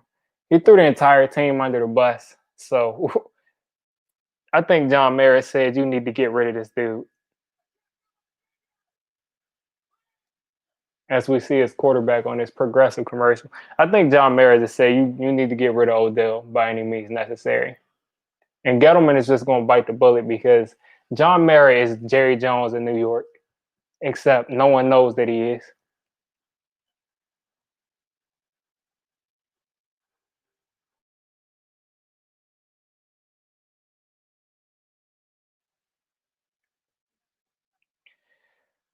I don't think Odell is overrated. I just think he's a sensitive guy that likes to win. But in the playoffs, he did have a horrible game. So, I mean, I just wish we had somebody like Odell playing receiver for us now. Odell was a sensitive, you know, sensitive dude that wanted to win. And when he wasn't winning, he threw tantrums. And that's the thing. The narrative about Odell was that he was just some dude who wanted it to be all about him, which may be a little bit true. But I think overall Odell was mad that we were losing. Like Odell was mad every week because he went out there, he would have his games, and then the Giants would lose. Like imagine being as good as Odell is, talented at all those sports, and you getting blown out every week. Yeah, yeah. Odell was a sensitive dude that just said whatever came to his mind. He said they won't block for him. He can't really run around.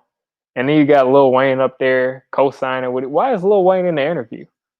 That's what I didn't understand. Yeah, Odell every other week talking about he wants to retire, getting New York tattooed on his back. Like Odell is like just dramatic. Says he wants to retire, then he has a good game and wins, and now on to the next week. Like I wouldn't be surprised if we traded for Odell. Oh, Ronald Jones in the open field. If he had some more speed, he'd be gone. But yeah, every other week, Odell is thinking about retiring. I wouldn't be surprised if we traded for Odell and he retired and came back the next year. Just got a lot of stuff going on in his head. Yeah, that's what I'm saying. Odell was good at pretty much every sport he tried. So for him to join a team and having to deal with all that losing, he couldn't take it. A lot of these college players can't take it. They're used to winning their whole career, and then all of a sudden they have to deal with all of a sudden they have to deal with losing.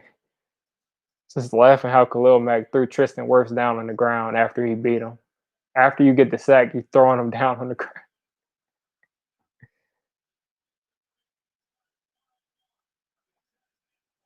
That's not a tough topic. Eli's a Hall of Famer.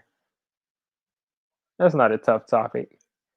Only guys who think that Eli shouldn't be a Hall of Famer are divisional rivals and just haters. Like, let's be real. If Eli Manning had an offensive line, right now he would still be playing. Because the only thing that made Eli start to regress was the fact that he started flinching and he started throwing all short passes because he wasn't sure that Eric Flowers would block for him. But if Eli Manning had an offensive line, he'd be playing right now.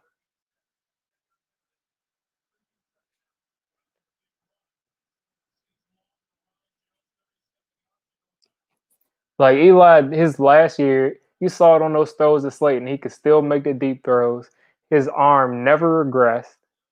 The only thing that changed with Eli is that he started, seeing. I'm not going to disrespect him and use that Sam Darnold quote, but Eric Flowers, he ruined Eli. Eric Flowers and Bobby Hart for years, they didn't give him time. So he turned into a whole different player. See, Redskins fans, first of all, you should tell your Redskins fan friend that he doesn't even have a team name. His owner is a drug addict. His last coach was a drug addict. And that he doesn't have a quarterback. That's what you should tell your Redskins friend.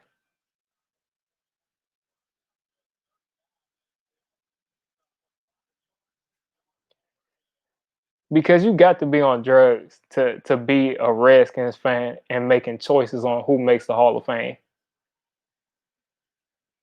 Like, what player on the Redskins for the past, 20 years, what players are making the Hall of Fame? Like, I want to know which players who's making the Hall of Fame from the Redskins? Maybe London Fletcher, maybe, but I don't think he'll even make it.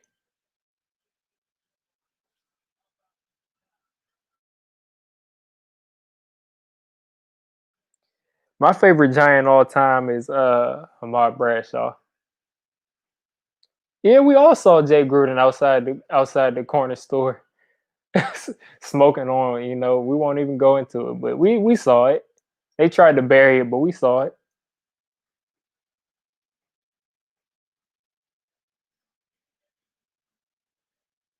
We saw it. But yeah, my favorite Giant all time is Ahmad Bradshaw.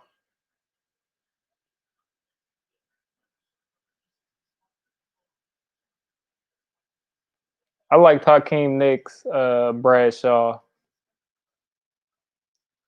Uh, I mean, I like a lot of Giants players, but I'd probably say the Bradshaw is my favorite.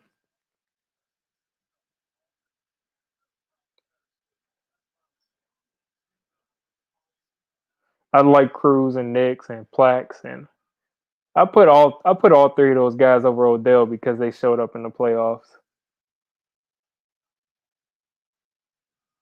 Yeah, when Bradshaw wasn't on the Giants anymore, we lost our leader. We haven't really had a bona fide vocal leader like that.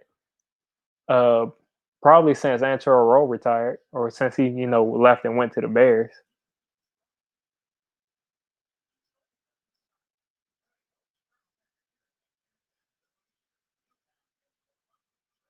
Of course, of course, of course. Snyder was doing that. That dude, he just sounds horrible to work with. Like, he just sounds like an absolute pain to have to interact with.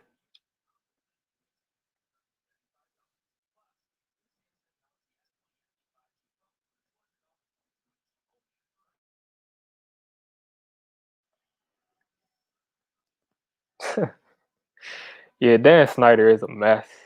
I forgot what he said about the Giants that just made me mad one year, but it just made me sick.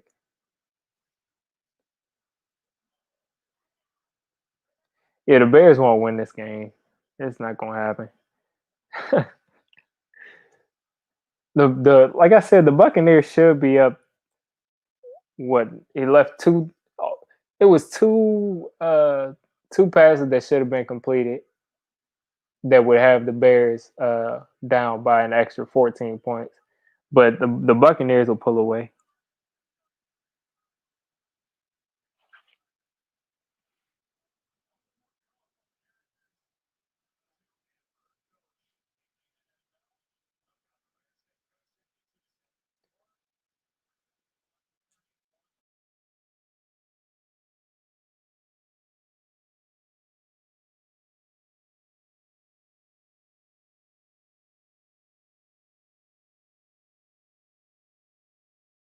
Yeah, you need to get your nephew under control because he's wilding out right now.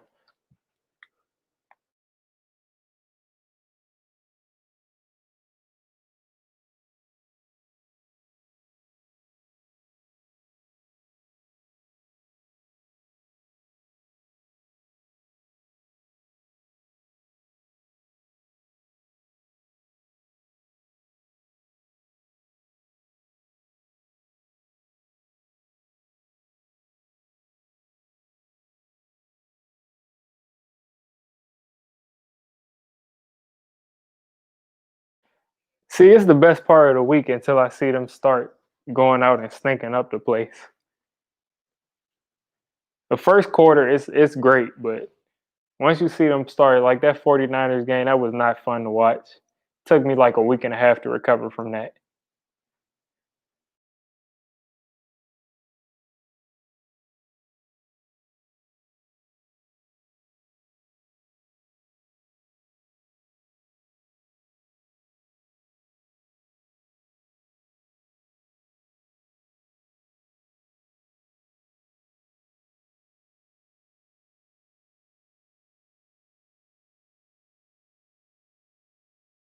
Yeah, that's what I said about a couple of weeks ago.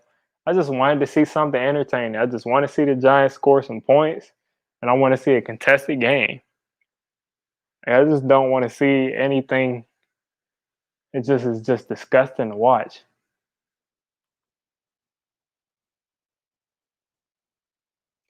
Yeah, the 49ers game was disappointing, but I mean, we all saw that they're a better team than what we thought. They that system is really good.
All right, I had to step away real quick. How do I stream the game though? I'm not going to say anything. You could look in the chat, whatever you want to see. But you could do that. But I personally use Sunday Ticket.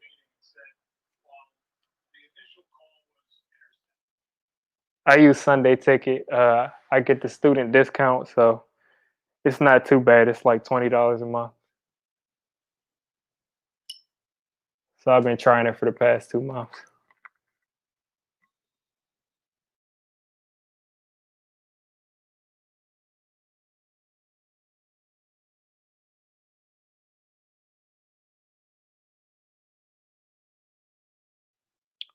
Yeah, I like it because it's so easy to switch back and forth between games. And now that I'm covering more teams than just the Giants, it's easy to, get a flow of the game.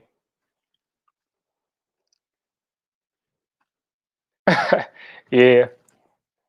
Yeah, I had to step away, get something real quick.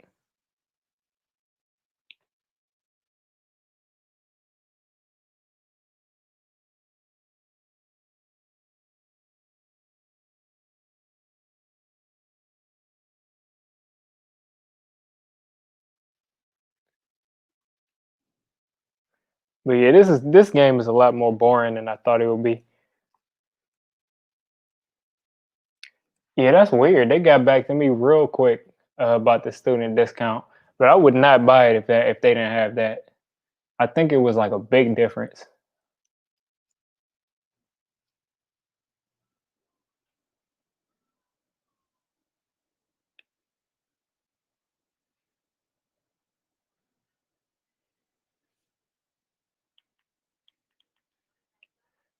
But yeah, I'm gonna get y'all opinions in this chat. I know done deal in real life. We got two bets going on right now. The first bet is I got Kyler Murray getting more overall touchdowns than Tom Brady. Second bet is, yeah, you see him typing that in the chat right now. The second bet, like I said, is the Giants will win more than 3 games. He said the Giants won't win more than 3 games. I think I'm gonna win both of these bets, but y'all let me know what you think.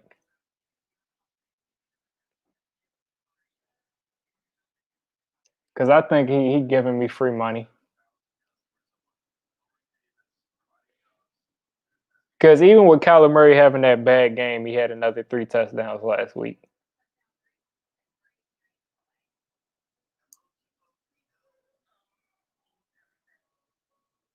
Yeah, I mean, I see the team is playing crazy right now, but I think we'll get the 4 wins. First of all, we play the NFC East this year. Like we play the NFC East.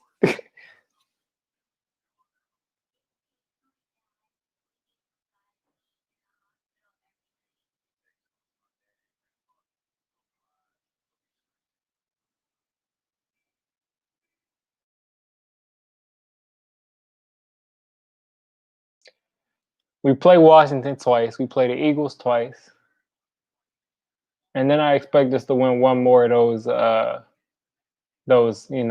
outside of the division game.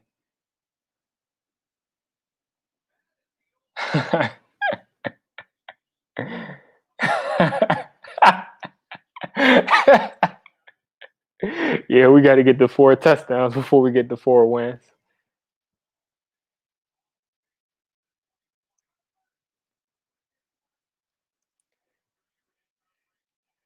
But yeah, I mean, let's see what.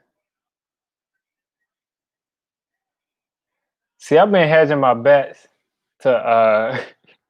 I've been hedging my bets because I've been making videos on YouTube talking trash to Kyler Murray fans and the Cardinals fans. Made them mad, and then I got a bet saying that he'll get more touchdowns than Tom. So if he proves me wrong and he's real good this year, then at least I get some something back from it. Yeah, I'm ready to play wide receiver for the Giants too.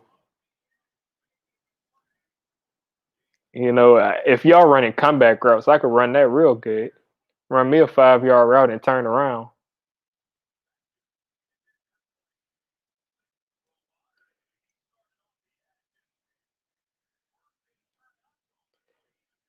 See, I'm including college rushing touchdowns too, so it's looking like it's going to be close so far. They're like neck and neck.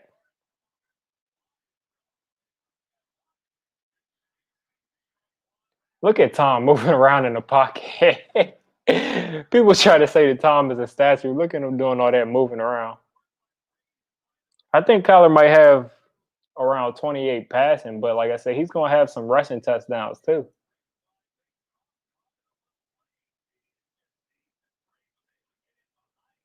Drew Brees would never. Drew Brees would never be able to do that.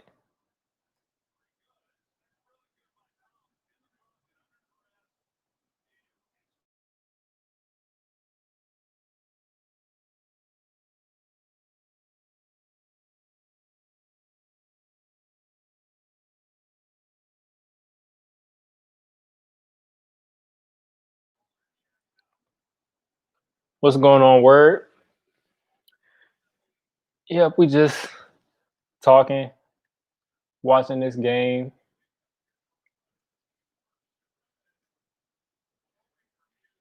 seeing if the Giants could finally get a win. Well, it looked a little bit like a duck. You got to be honest. That was in the air for a little while. That was in the air for a little while, but it got there, so I wasn't gonna say nothing about it. But he was also off balance too. So there we go. Gronk finally got him a pass, breaking all the. See, they need to get Gronk the ball some more. Hey, I appreciate that word.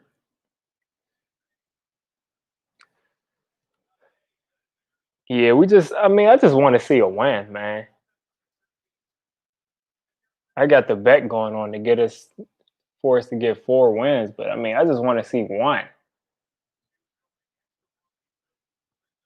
Whoa! You see Mike Evans shove that man across the planet,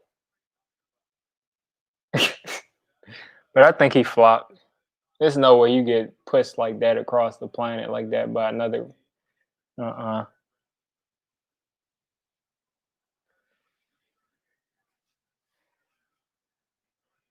Yeah, that cornerback sold it. He didn't push him that hard.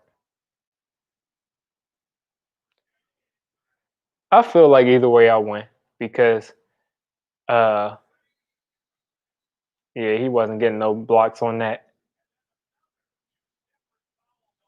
But I feel like either way I win because if Trevor Lawrence is a generational talent that most people think he is, and we have the first overall pick, then we get him as our prize for being this bad this year. Uh, if not, then we get to see our team improve. But if we have something like the second or third pick, we're not getting the quarterback, guys. They're not going to take Justin Fields. I doubt it. Especially since Dwayne Haskins just came in. We see how these Ohio State quarterbacks are playing. I don't think they'll take Justin Fields. So a lot of you Daniel Jones non-believers will be disappointed.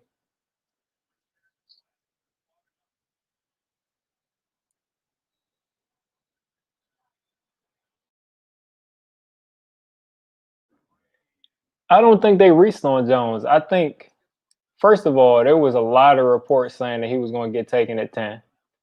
Uh, the Broncos were interested. The Redskins were interested. So all those people that thought we could have got Jones in the second round or with our second first round pick, I don't think we would have gotten them. So if you think that that's your quarterback, then take him. I mean, I don't think that they just said we need to go take a quarterback in this draft. Like they obviously felt good about him. So whether it be a good or bad pick, that's one thing. But as far as reaching, he wasn't going to be there. He wasn't going to be there. But Dak is good. He's like I think Dak is a top 10 quarterback, but he's also going to benefit from those weapons. Yeah, there's flags all over the place, but Dak, he's benefiting from those weapons, but he's usually clutch against the Giants, all of that. He takes a step up against this team.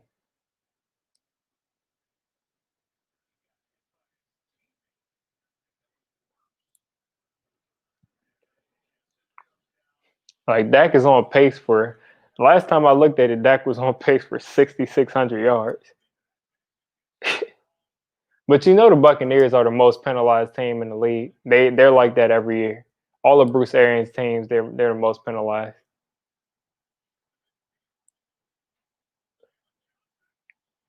But these have also been some real tic tac calls.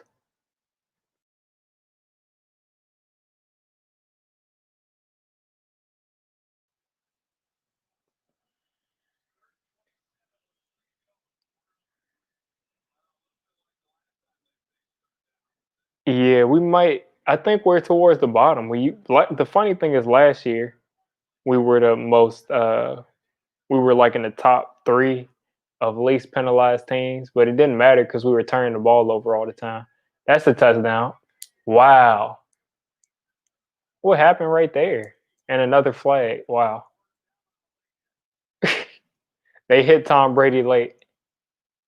That should have been a touchdown. Let's see. I didn't see if the ball missed him or Mike Evans just couldn't. Oh yeah, that ball was just behind him. But it was a late hit. That wasn't even a late hit. He didn't even take a step after he threw the ball. Yeah, I'm a Lakers fan. I tried to put out some Lakers content on this channel, but it wasn't biting. People want Giant stuff on this channel.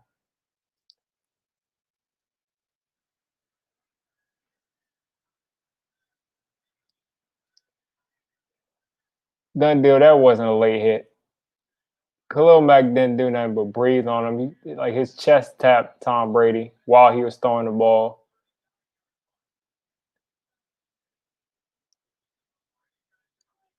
Brady tried to sell it, but that wasn't a late hit.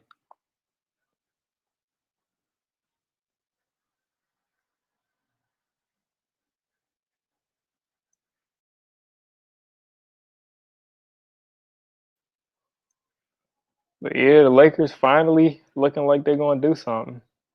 Finally gonna win something. Dealing with D'Angelo Russell and Julius Randle and Jordan Clarkson.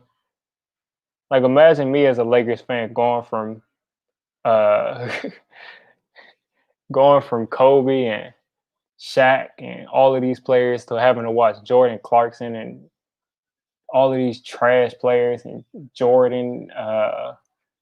Why am I forgetting this dude's name? Wow, that center that we had, Jordan something, that we thought for some reason was good.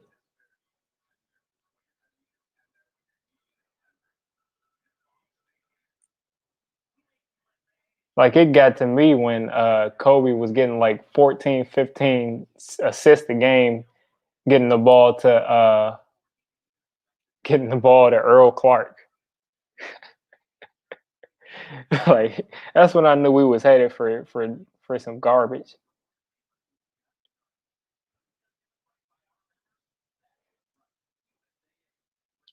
Gettleman might have some connections in Georgia or something because he does like those Georgia players, but Tay Crowder looks good. DeAndre Baker probably was going to be good, but he's gone now. Yeah, I try to appreciate greatness. I didn't really appreciate LeBron until the Warriors popped up. But me, Kobe is the goat to me. Kobe's the goat to me by far. That's just me. But Kobe's the goat. But out of Jordan and LeBron, I'm taking Jordan. I'm taking Jordan every day. 6-0 is a lot better. This is 4-6, but let's be honest. I mean, if LeBron lost this finals game, it wouldn't even be a contest. Like you should beat the Heat. They didn't have to go through.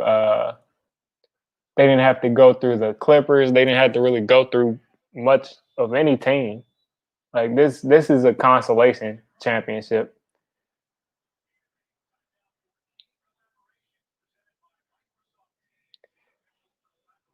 Isaac got him. I mean, I thought he'd be better, but he was a little bit better than Valentine. And now that Ryan Lewis is in there, he was better than both of them. So if Ryan Lewis can keep playing like that, then we're pretty solid. The thing is, against the Cowboys, even if we do have two decent corners, if Ryan Lewis is good like he was last week, we're still going to have to deal with that third receiver. And I don't know if Darnay Holmes is going to lock down CeeDee Lamb or Amari Cooper or whoever's in there. Yeah, and the Heat are injured too. If Kobe's one, I would have Jordan and then LeBron. There's a lot of great players. I mean, Magic Johnson, I have him high ranked too, but I mean, you can't dismiss LeBron. LeBron better not lose. If LeBron lose, oh man, LeBron better not lose this at all. Especially up 3-1, he'll win.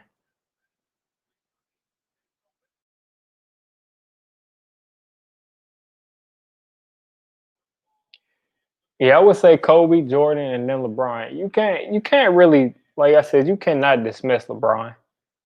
His stats, he's going to pretty much lead everything in all of these categories. He's going to lead everything.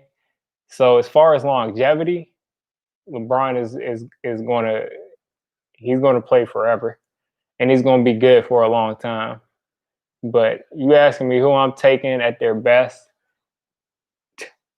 Kobe and Jordan, offense and defense, dominating. You want them to take the last shot? Cool. They got the most skills. LeBron just had if LeBron had the mindset of Kobe or Jordan, LeBron would be unstoppable. I consider KD great. I consider KD great, but he took the easy way out. But I still consider him great because if you saw him step up, against LeBron. He was the driving force of that Warriors team. Like it's not like he just sat back and watched Curry and all of those people step up for him. Like Durant stepped up. They was gonna win either way, but Durant was the best player on the court in those finals.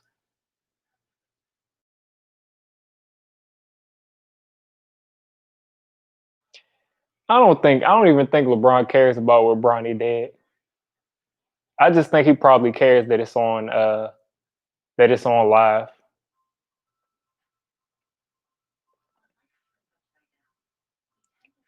I mean LeBron is basically just like another version of Odell. He's not as bad, he's not as volatile, but LeBron is dramatic. He does whatever he wants. The only thing is he's in the discussion for the greatest player of all time, so he can pretty much do whatever he wants. Yeah, Melo would never sniff a ring. Harden, Harden. There's been people have been saying that Harden might go to the 76ers. So I don't know. Harden might have a chance to get a ring, but Westbrook, I can't see Westbrook ever sniffing a ring either.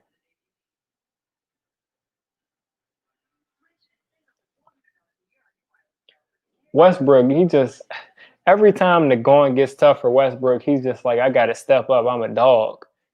And then he goes out there and just bricks shot after shot. He's not scared, but he just goes out and just shoots his team out of games all the time.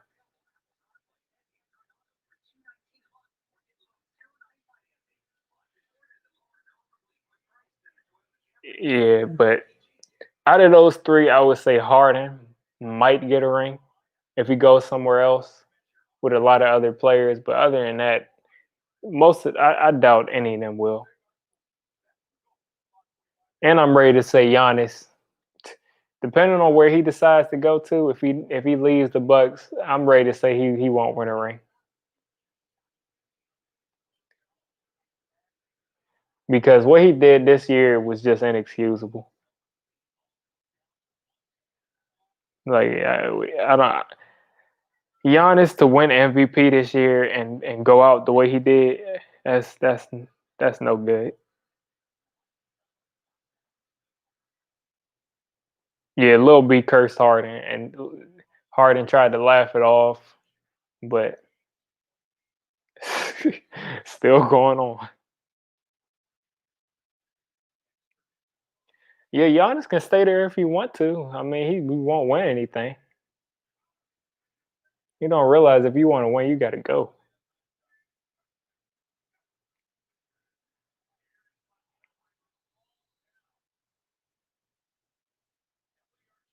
I wouldn't want Paul George. I wouldn't want Paul George and my teammate doing anything. I don't want him in 2-on-2s in tennis. I don't want him in a dunk contest on a 2-on-2. I don't want Paul George. Paul George will, man. You could go in a contest with Paul George in a dunk contest back when he was doing 360s, and the going will get tough, and it'll be the finals, and he'll go out there and airball a dunk.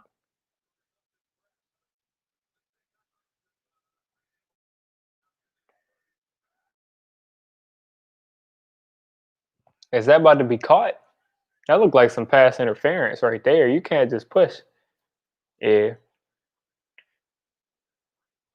but yeah, I don't like. I was just laughing. The Clippers come out and say that they got Paul George to go with Kawhi Leonard, and I was supposed to be scared of that. Giannis can come to the Lakers. He'll get a ring, but he won't touch the ball the way he wants to. He wouldn't fit in at all. I mean, he could come off the bench, but he can't play with LeBron because he can't shoot. Can't even. He doesn't have any type of a serviceable shot. He can't shoot at all.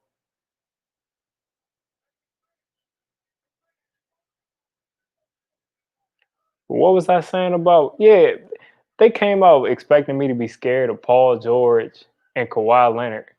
Oh, they let him get busy like that. Oh, they got to tackle him.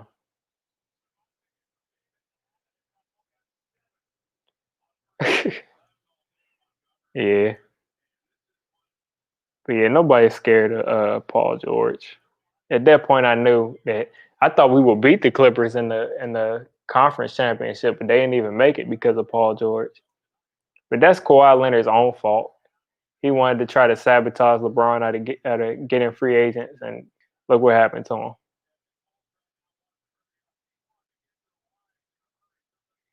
He says you wish you could redo Super Bowl 49. Yeah. Who knows if Marshawn Lynch would have even got the first down, but that was a dumb play call. They should have still gave it to him.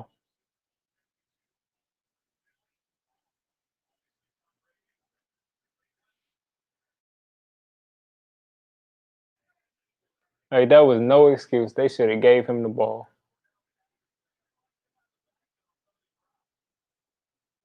He fumbled the ball. They lucky they got that back. He just looks so unathletic.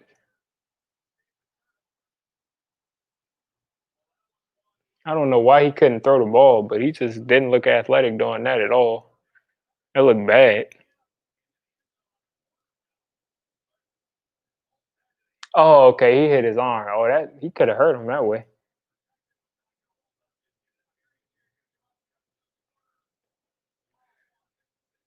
So he was gonna. Oh, yeah, that would have been a touchdown. So yeah, JPP made a play right there. I wish we still had him. I don't know how much they're paying him, but he's still doing his thing.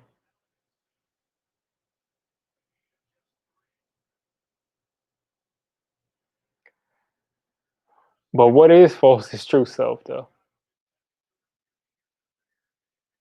Yeah, they they had Marshawn Lynch on the goal line and they didn't run it. That should have been a no brainer. That killed their dynasty because the Seahawks would have definitely that would have been a dynasty.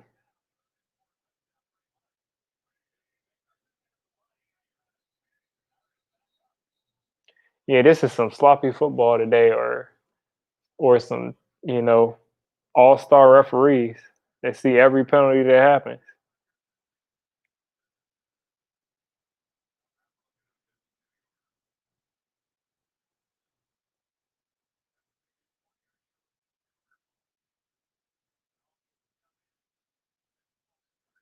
Like these referees, they got on their glasses today. Better not break the law.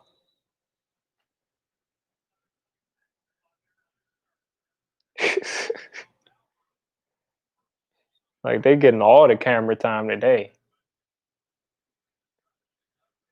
All these flags, you would expect it to be the first quarter.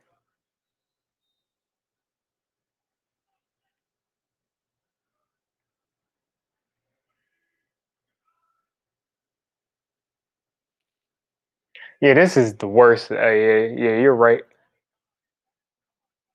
Hey, this is just a like every flag, every play there's a flag.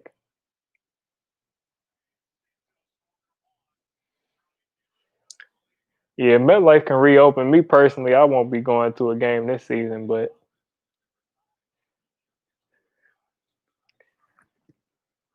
who knows? I definitely wanted to go to. I'll probably try to get to a game next year, but I doubt they'll open it all this year. One of those. One of those teams, I think had like an outbreak. I think it was in Kansas City. They opened it up to the fans and they had an outbreak.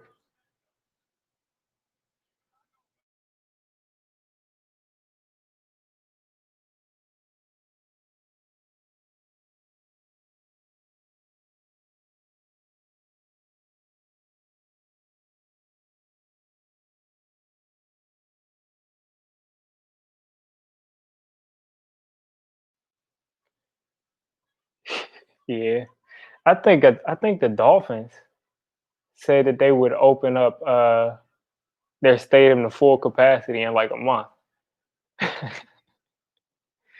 So we'll see how that goes.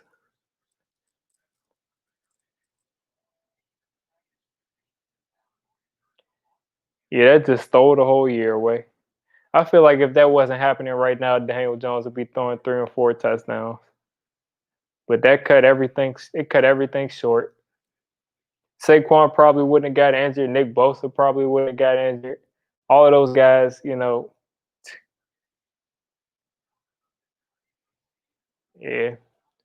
it just stole the whole year.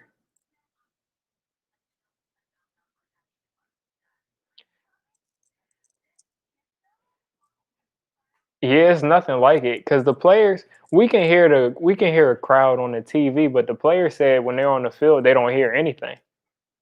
They don't even hear the crowd, the fake crowd noise. So even the fans where even the teams where they have like 15-20% capacity, they have a huge home field advantage because you can actually hear them on the field.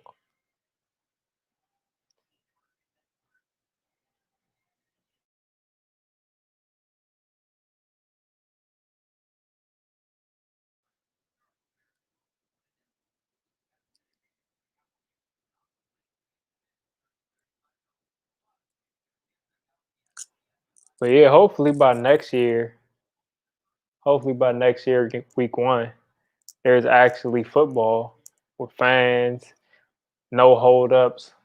Hopefully, we can go anywhere we want to outside next year. Like, I'm ready for all of this to be over.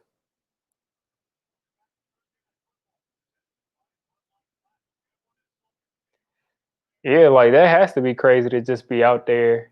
You don't hear anything. Look how empty the stadium is. I know the cameraman, they've had to adjust because they're used to like filming all over the crowd. But there's no fans, so they can't even hear anything. But watching it on TV hasn't really seemed that different.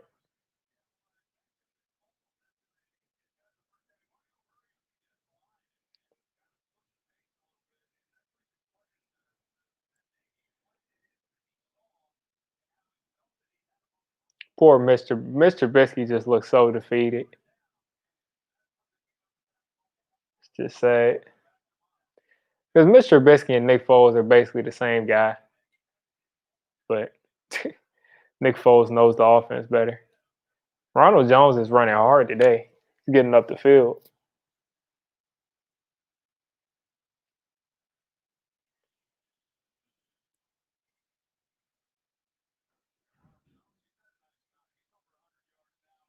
Yeah, they didn't let him get 100 yards.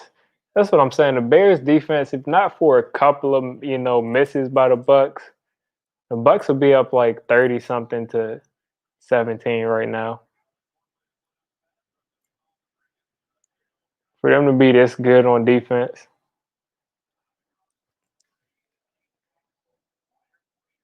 All right, man. Yeah, I'll see you on the stream on Sunday.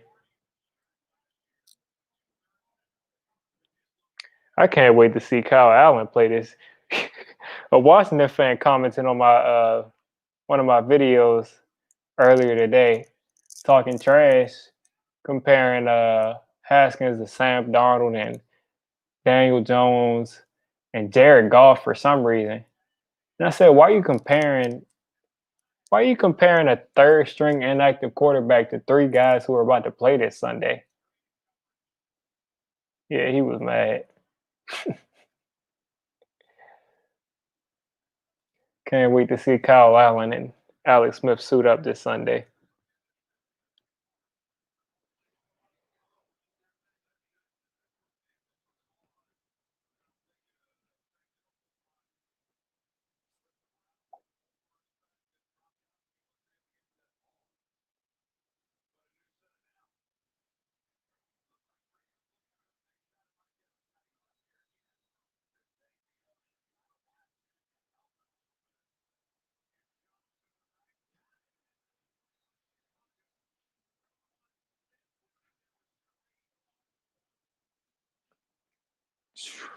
Man, talk about a boring game. This is a boring game. It feels like a chore to watch this one. Between all the flags and all of the lack of big plays.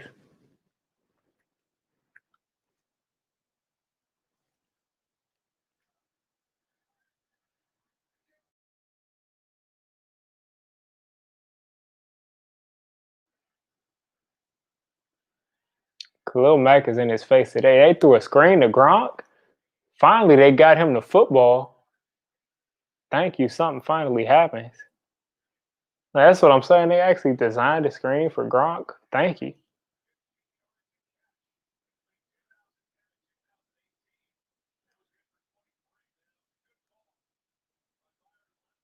Now, see, imagine if they threw these screens to Evan Ingram, somebody that runs a 4-4, but that's a little bit too complicated for Jason Garrett to figure out.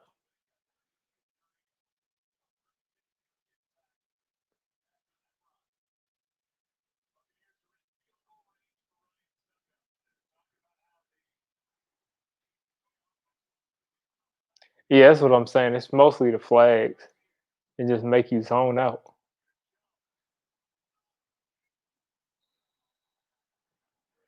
Yeah, he looks like old Gronk, just a little bit smaller. But he's still breaking tackles the same way.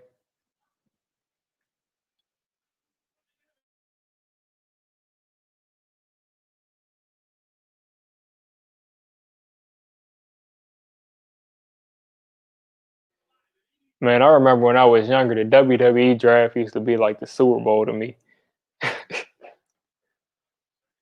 I used to not be able to wait for that WWE draft.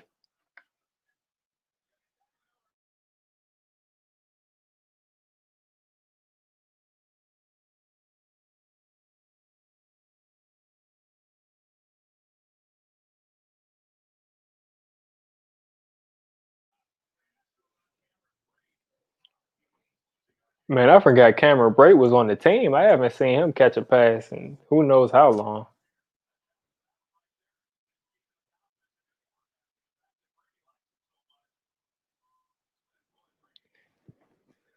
Yeah, when that WWE draft came on, I had to clear out my whole day.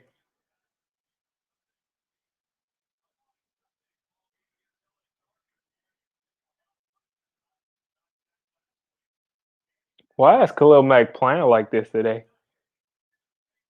Their tackles must be bad. What is that, like 3 sacks for him? That's bad. The Giants' offensive line basically shut Khalil Mack down.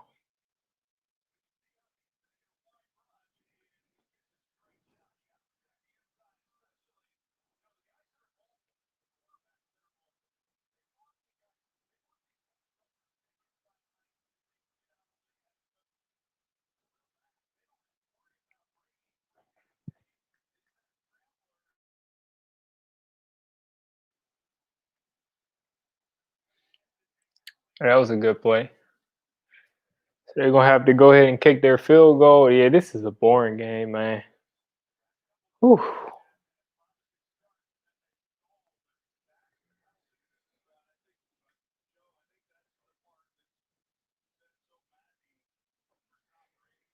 It's 30-17.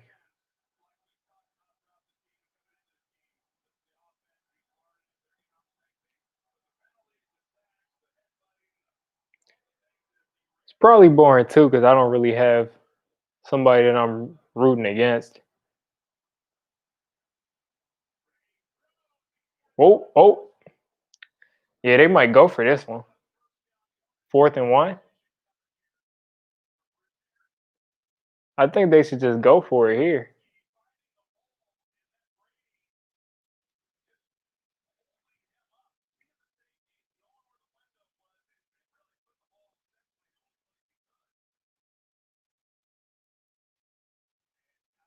Gronk is having. Oh, they're kicking the field goal. I guess that's the right decision. Take the lead, get the ball back. I mean, it's not like they're gonna run the clock out with 4 minutes, 4 or 5 minutes left. Bears aren't built like that.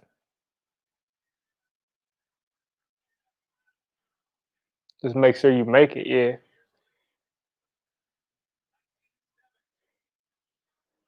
Old Gronk might have got that first, but I mean, a lot of tight ends wouldn't have got any yards after they caught that ball initially. So take the good with the bad, I guess.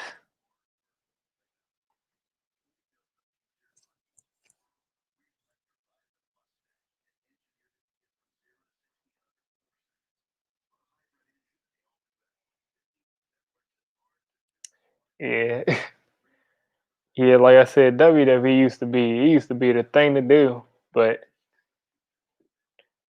I can't even. I mean, I always knew it was fake, but I can't even sit through it these days. I really can't.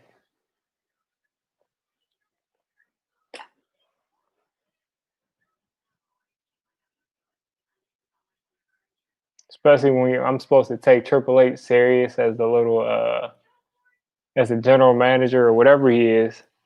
I just can't take them serious at all. Triple H with no hair telling people what to do.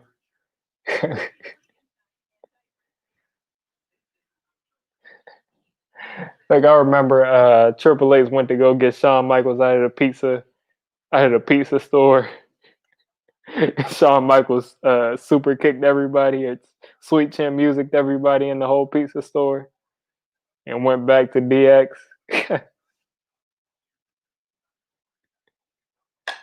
Yeah, that stuff used to be hilarious, but these days it's just a joke.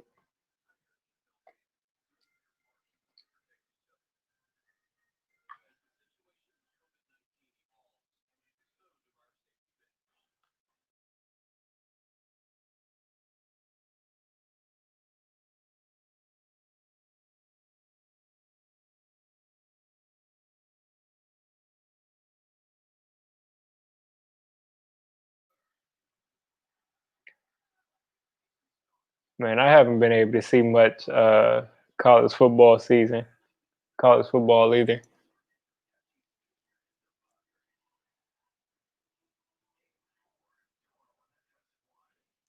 Yeah. Excuse me.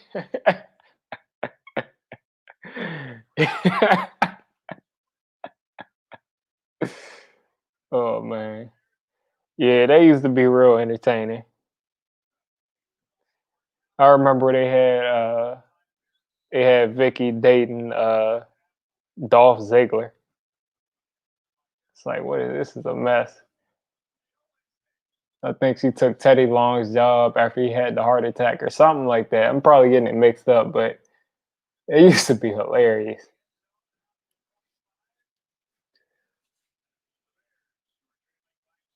Yeah, once they started that whole WWE network stuff, I started kind of tuning out. I wasn't able to really sit through it. I don't know what they added that's new, but it's just not the same.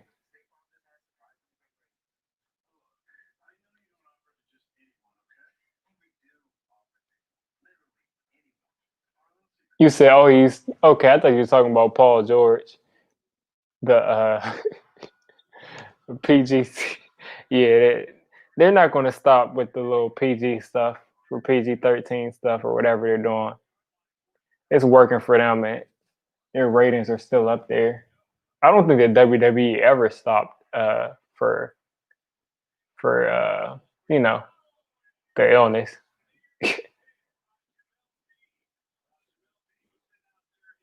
They just kept it moving. I don't know what they're doing if they're traveling or if they're traveling or yeah, he should have picked that off. But yeah, I don't know if they're traveling back and forth or if they're doing it at one spot. But WWE, I don't even think even stopped.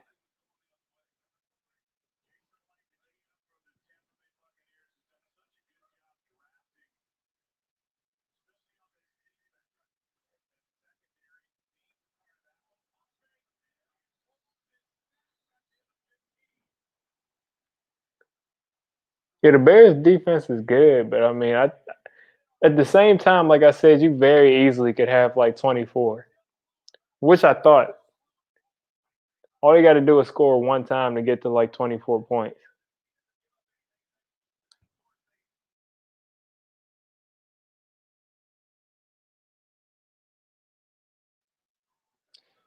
Like it seems like we keep seeing the same drive over and over again on both teams. The quarterback, puts together something and it's third and long because the quarterback gets sacked and then they punt or they kick a field goal. But I don't think they can kick this. We'll see if that gets complete. Yeah, that receiver had to tip the ball away from the corner.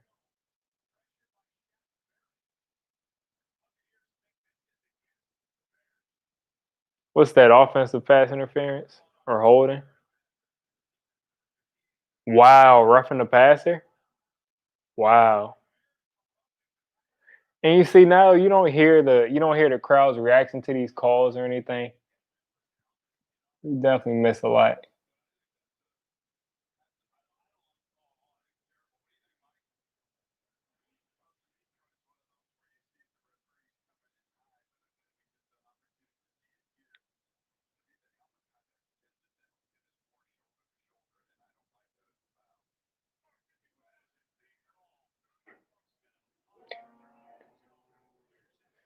Yeah, Shaq Barrett made a dumb play. Nick Foles is falling all over the place. Dude, be aware of what's going on around you. Like there was a lot of space. He could have just sidestepped and threw that. That's not a late hit though. I think they're calling it a late hit because he hit him so high. Not a late hit, but roughing the passer because he hit him so high. But as far as that being late, that wasn't late. But the flags aren't making it entertaining.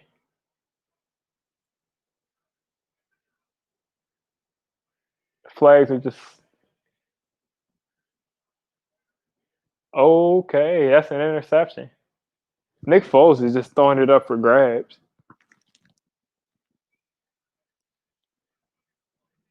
Just throw it up, then. I mean, just throw it up for anybody. And that's pass interference from the receiver, pretty much, because that cornerback had an easy interception.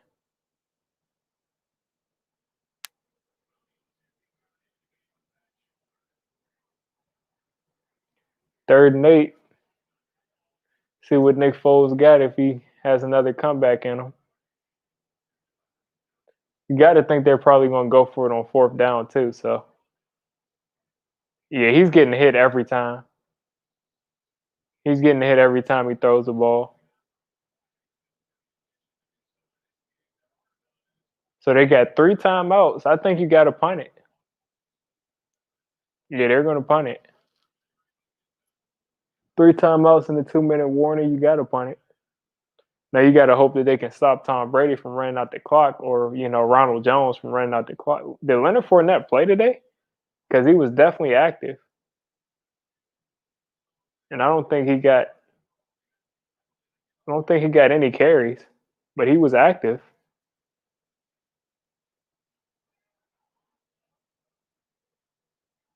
Yeah, Ronald Jones got all the carries. Nobody else got a carry besides Tom Brady and Ronald Jones.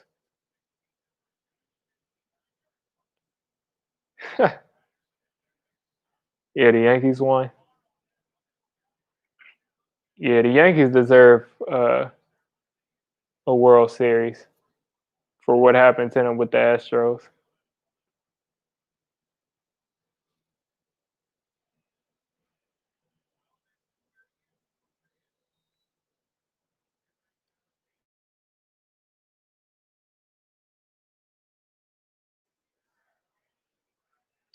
Yeah, they should go ahead and run this clock out, but we'll see.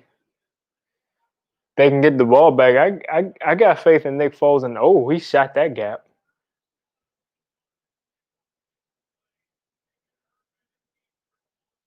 Yeah, they didn't block him.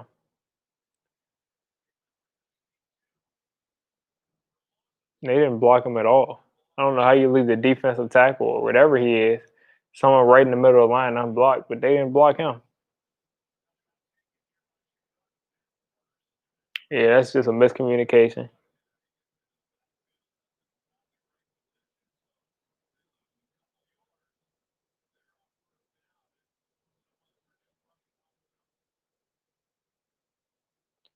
Yeah, pretty much. That's what they did. They ran a nano blitz. Because I don't know how to do. That's what happened against the Rams. The Giants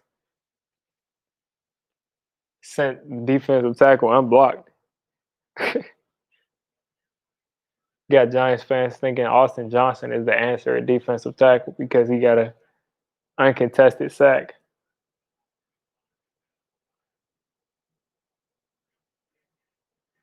All right, 2nd and 12. That's and that's an incomplete pass. Wow.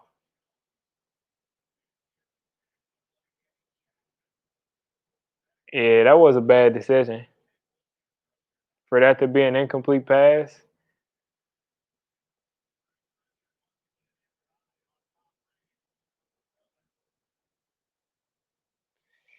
Yeah, they didn't really run any clock.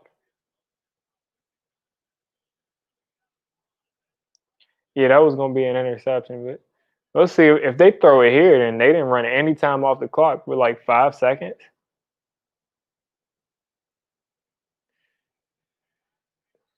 Are they gonna throw a flag? Nope. So the ball's going back to Nick Foles with 2 timeouts and a 2-minute warning. Are we going to see some Foles magic?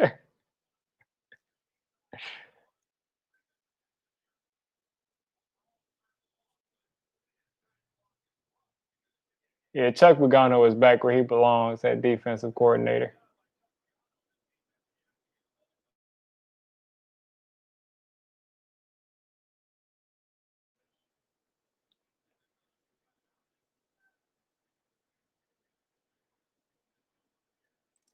Who is that? Why didn't they have Cordero Patterson return the punt? That seems weird to me. All Foles has to do is get like 20 yards, and they're in field goal range. So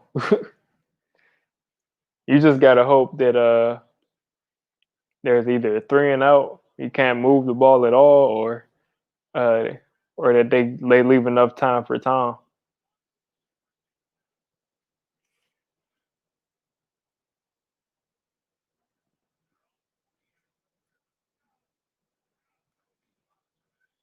Yeah, they're playing that prevent defense like they don't.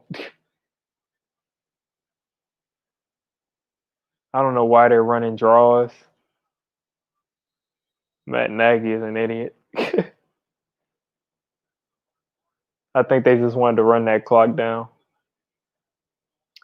Makes sense. You don't want to leave any time for Tom Brady if you're able to kick a field goal.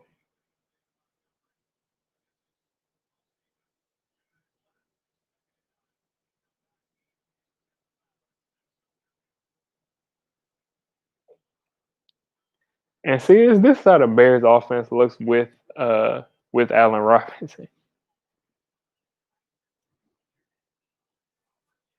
Because the Buccaneers defense, they're not bad, but they haven't been playing this well.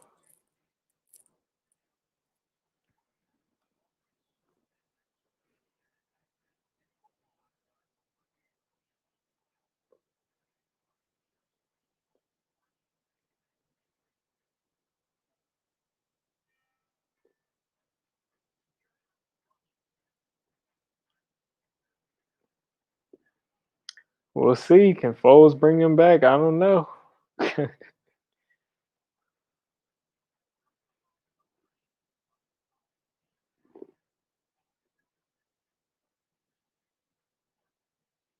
Yeah, Donovan. I don't know. Donovan Smith and Tristan Wirfs gave up that one sack. But yeah, I did not expect them to get that much pressure. They didn't even get that much pressure against the Giants. Because the narrative is that the Giants have the worst offensive line of all time.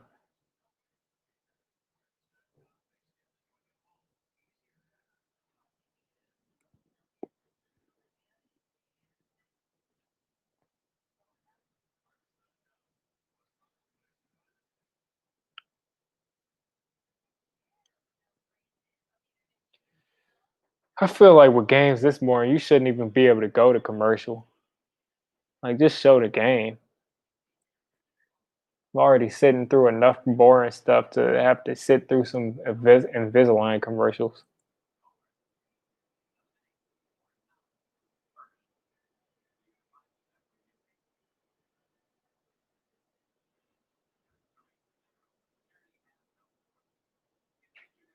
It really is. The game shouldn't be this close. The Bucks should be up by like 2 touchdowns right now. If they catch those two touchdown passes get completed, that's they be up what 13 right now, or they be up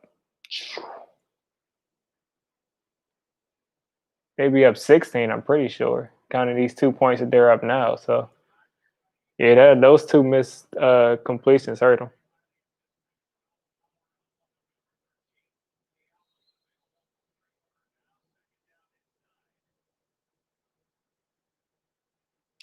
Yep, it definitely was off this week because I don't think anybody's scoring any touchdowns the rest of this game.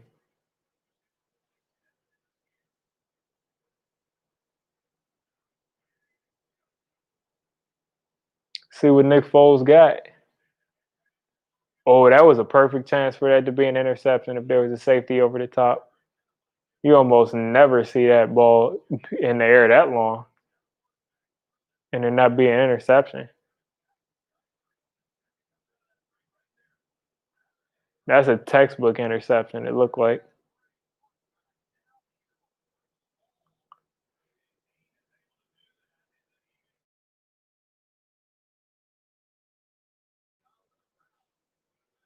Third and 9. They're not going to punt it, so this is 2 down territory, 4 down territory.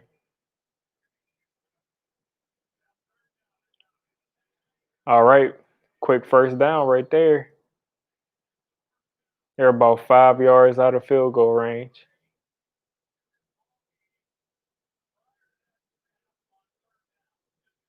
Anthony Miller made a catch.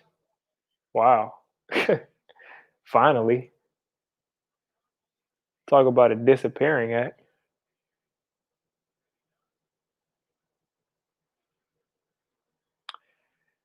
All right, Nick Foles about 4 or 5 yards out of field goal range.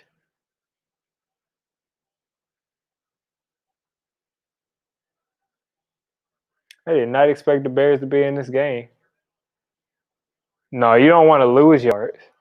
See, this is what you don't want to do. You don't want to be 5 yards away from the field goal marker and lose yards.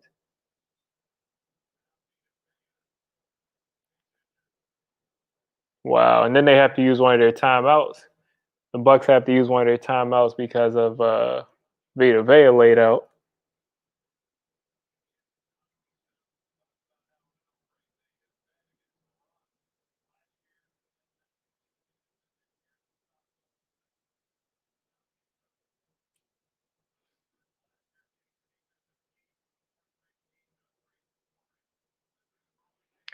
Y'all think they can get these 5 yards to get in the field goal range?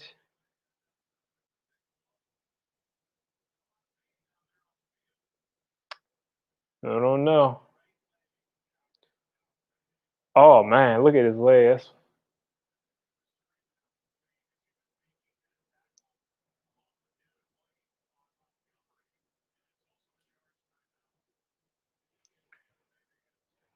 Yeah, so they had to use their timeout for that.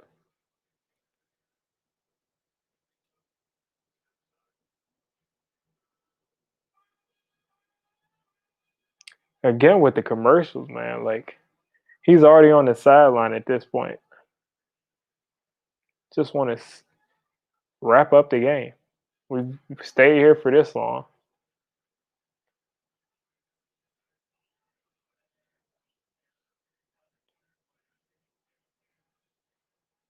Yeah, it is. Vita is a beast. I don't know who's behind Vita Vea, but I know Vita is a beast.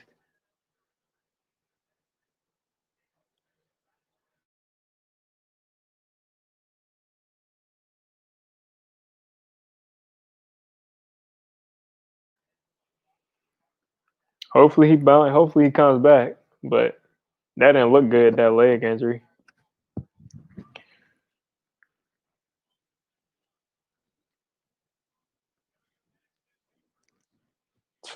It's the type of injury that the 49ers will blame on the turf. Oh, he's going off on a cart? Dang. Yeah, that might be a wrap for him.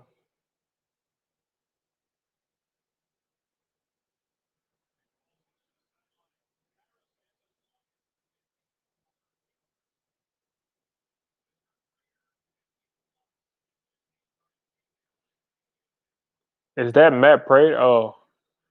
Oh, you're in trouble. That's Cairo Santos. I thought that was Matt Prater. I was gonna say, yeah, I don't have that much faith in this Bears kicker.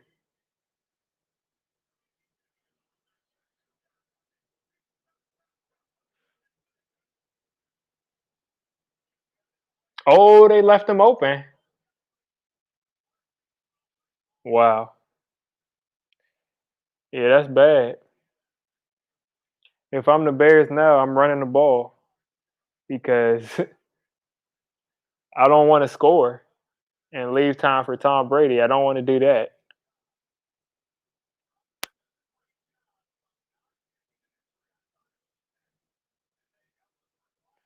Like if I'm Montgomery, I just get down on the ground right there and let the clock run. With a minute and 36 left, you gotta imagine they're gonna run the ball right here.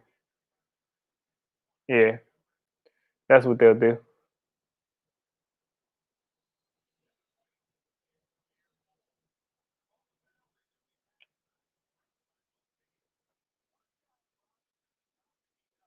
No, that wasn't a pick play. He didn't touch him. If you don't touch somebody, that's not a pick play. It's a pick play technically, but it's not illegal because he didn't touch him at all.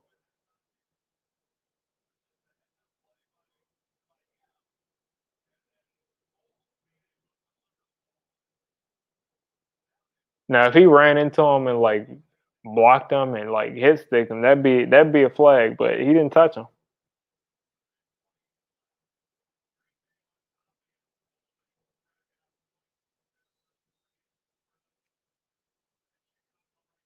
Wow, Chicago is in the driver's seat to be able to Possibly tie up with Green Bay.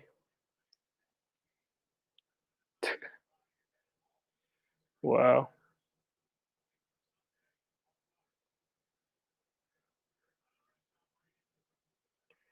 Yeah, you gotta just. Yeah, that's kind of stupid. I wouldn't.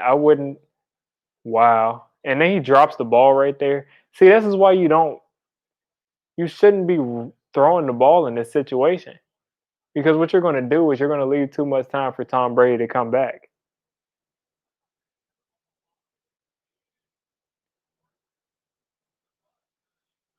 And that's not necessarily a drop. That was just a great defensive play, but you don't want to be making that throw. I mean, what's the point?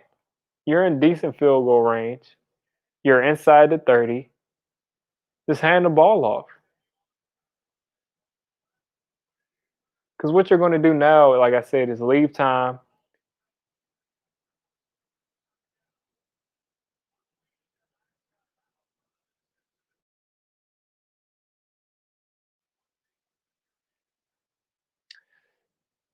So now the Bears better hope their kicker makes this kick.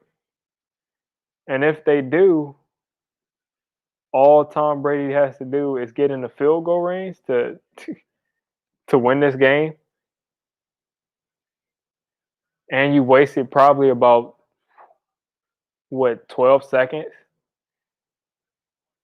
by throwing the ball right there.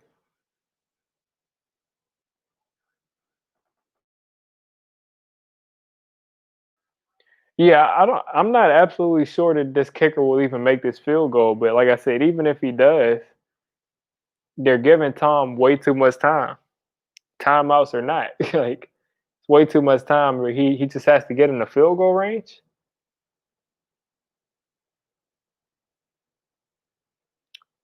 I feel like he's gonna miss this.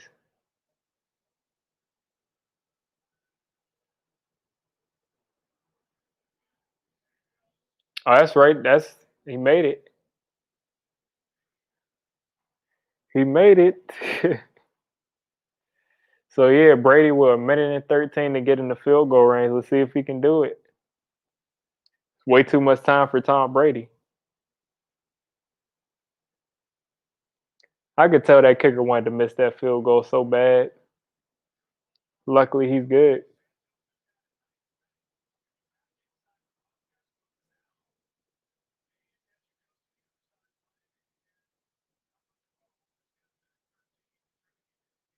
Yep, minute and 13. That's a lot of time for Tom Brady.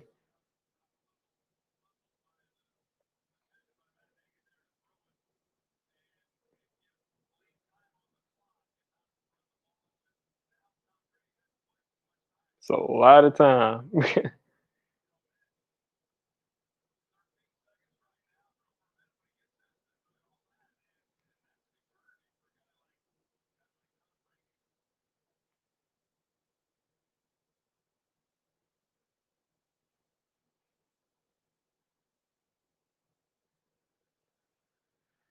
All right, let's see it. I don't want to see a commercial right now. Just show me the last drive, please.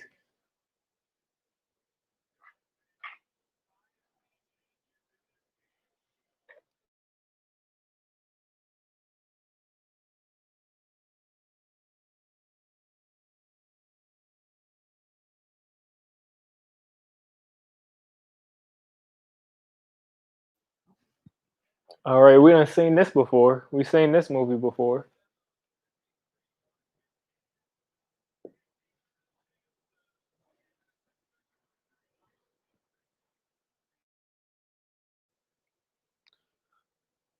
Clean pocket, first catch out of bounds. See what I'm saying? Is this is a lot of time. It's a lot of time.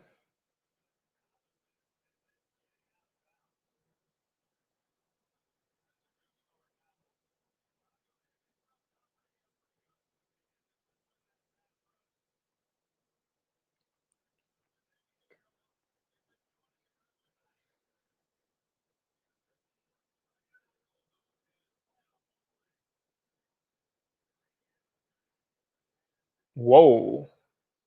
Looked like he almost caught that. All right. Still a minute and one left.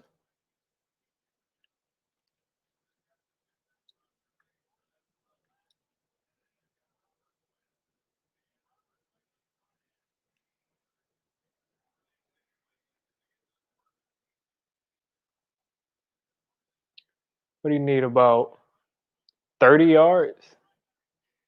Yeah, that's tough. I mean, trying to hold Brady to, yeah, that's a good open field tackle. I don't know why they threw it back to number 30, though. And Gronk on the field, that would scare me as a Bears fan. That would scare me. Oh, that was almost a bad play.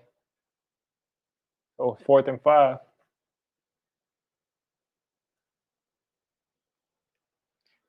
But as soon as I saw Gronk in there, I knew he was going to go to him.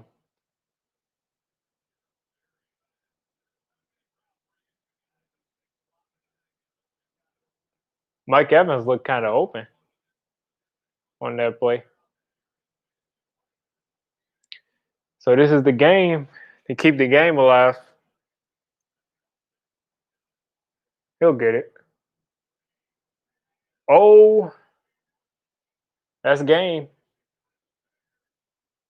That is game. No flags. 20-19.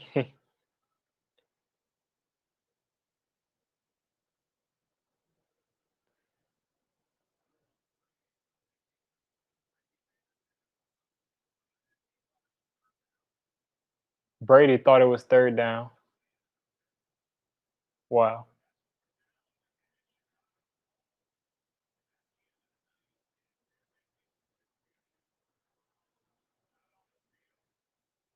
Wow.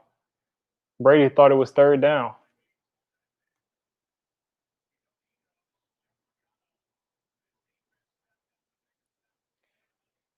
Oh man, what a way to end it. So you got to think he probably would have thrown it to the running back if he would have known that it was 4th down.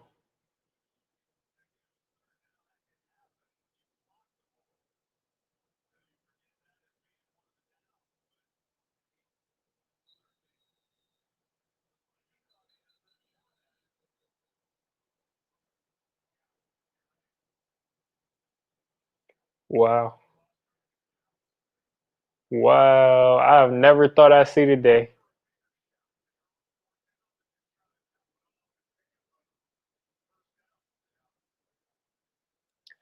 Well, it's only 3 people in here now.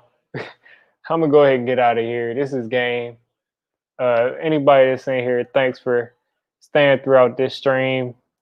I'm gonna be back on Sunday streaming again.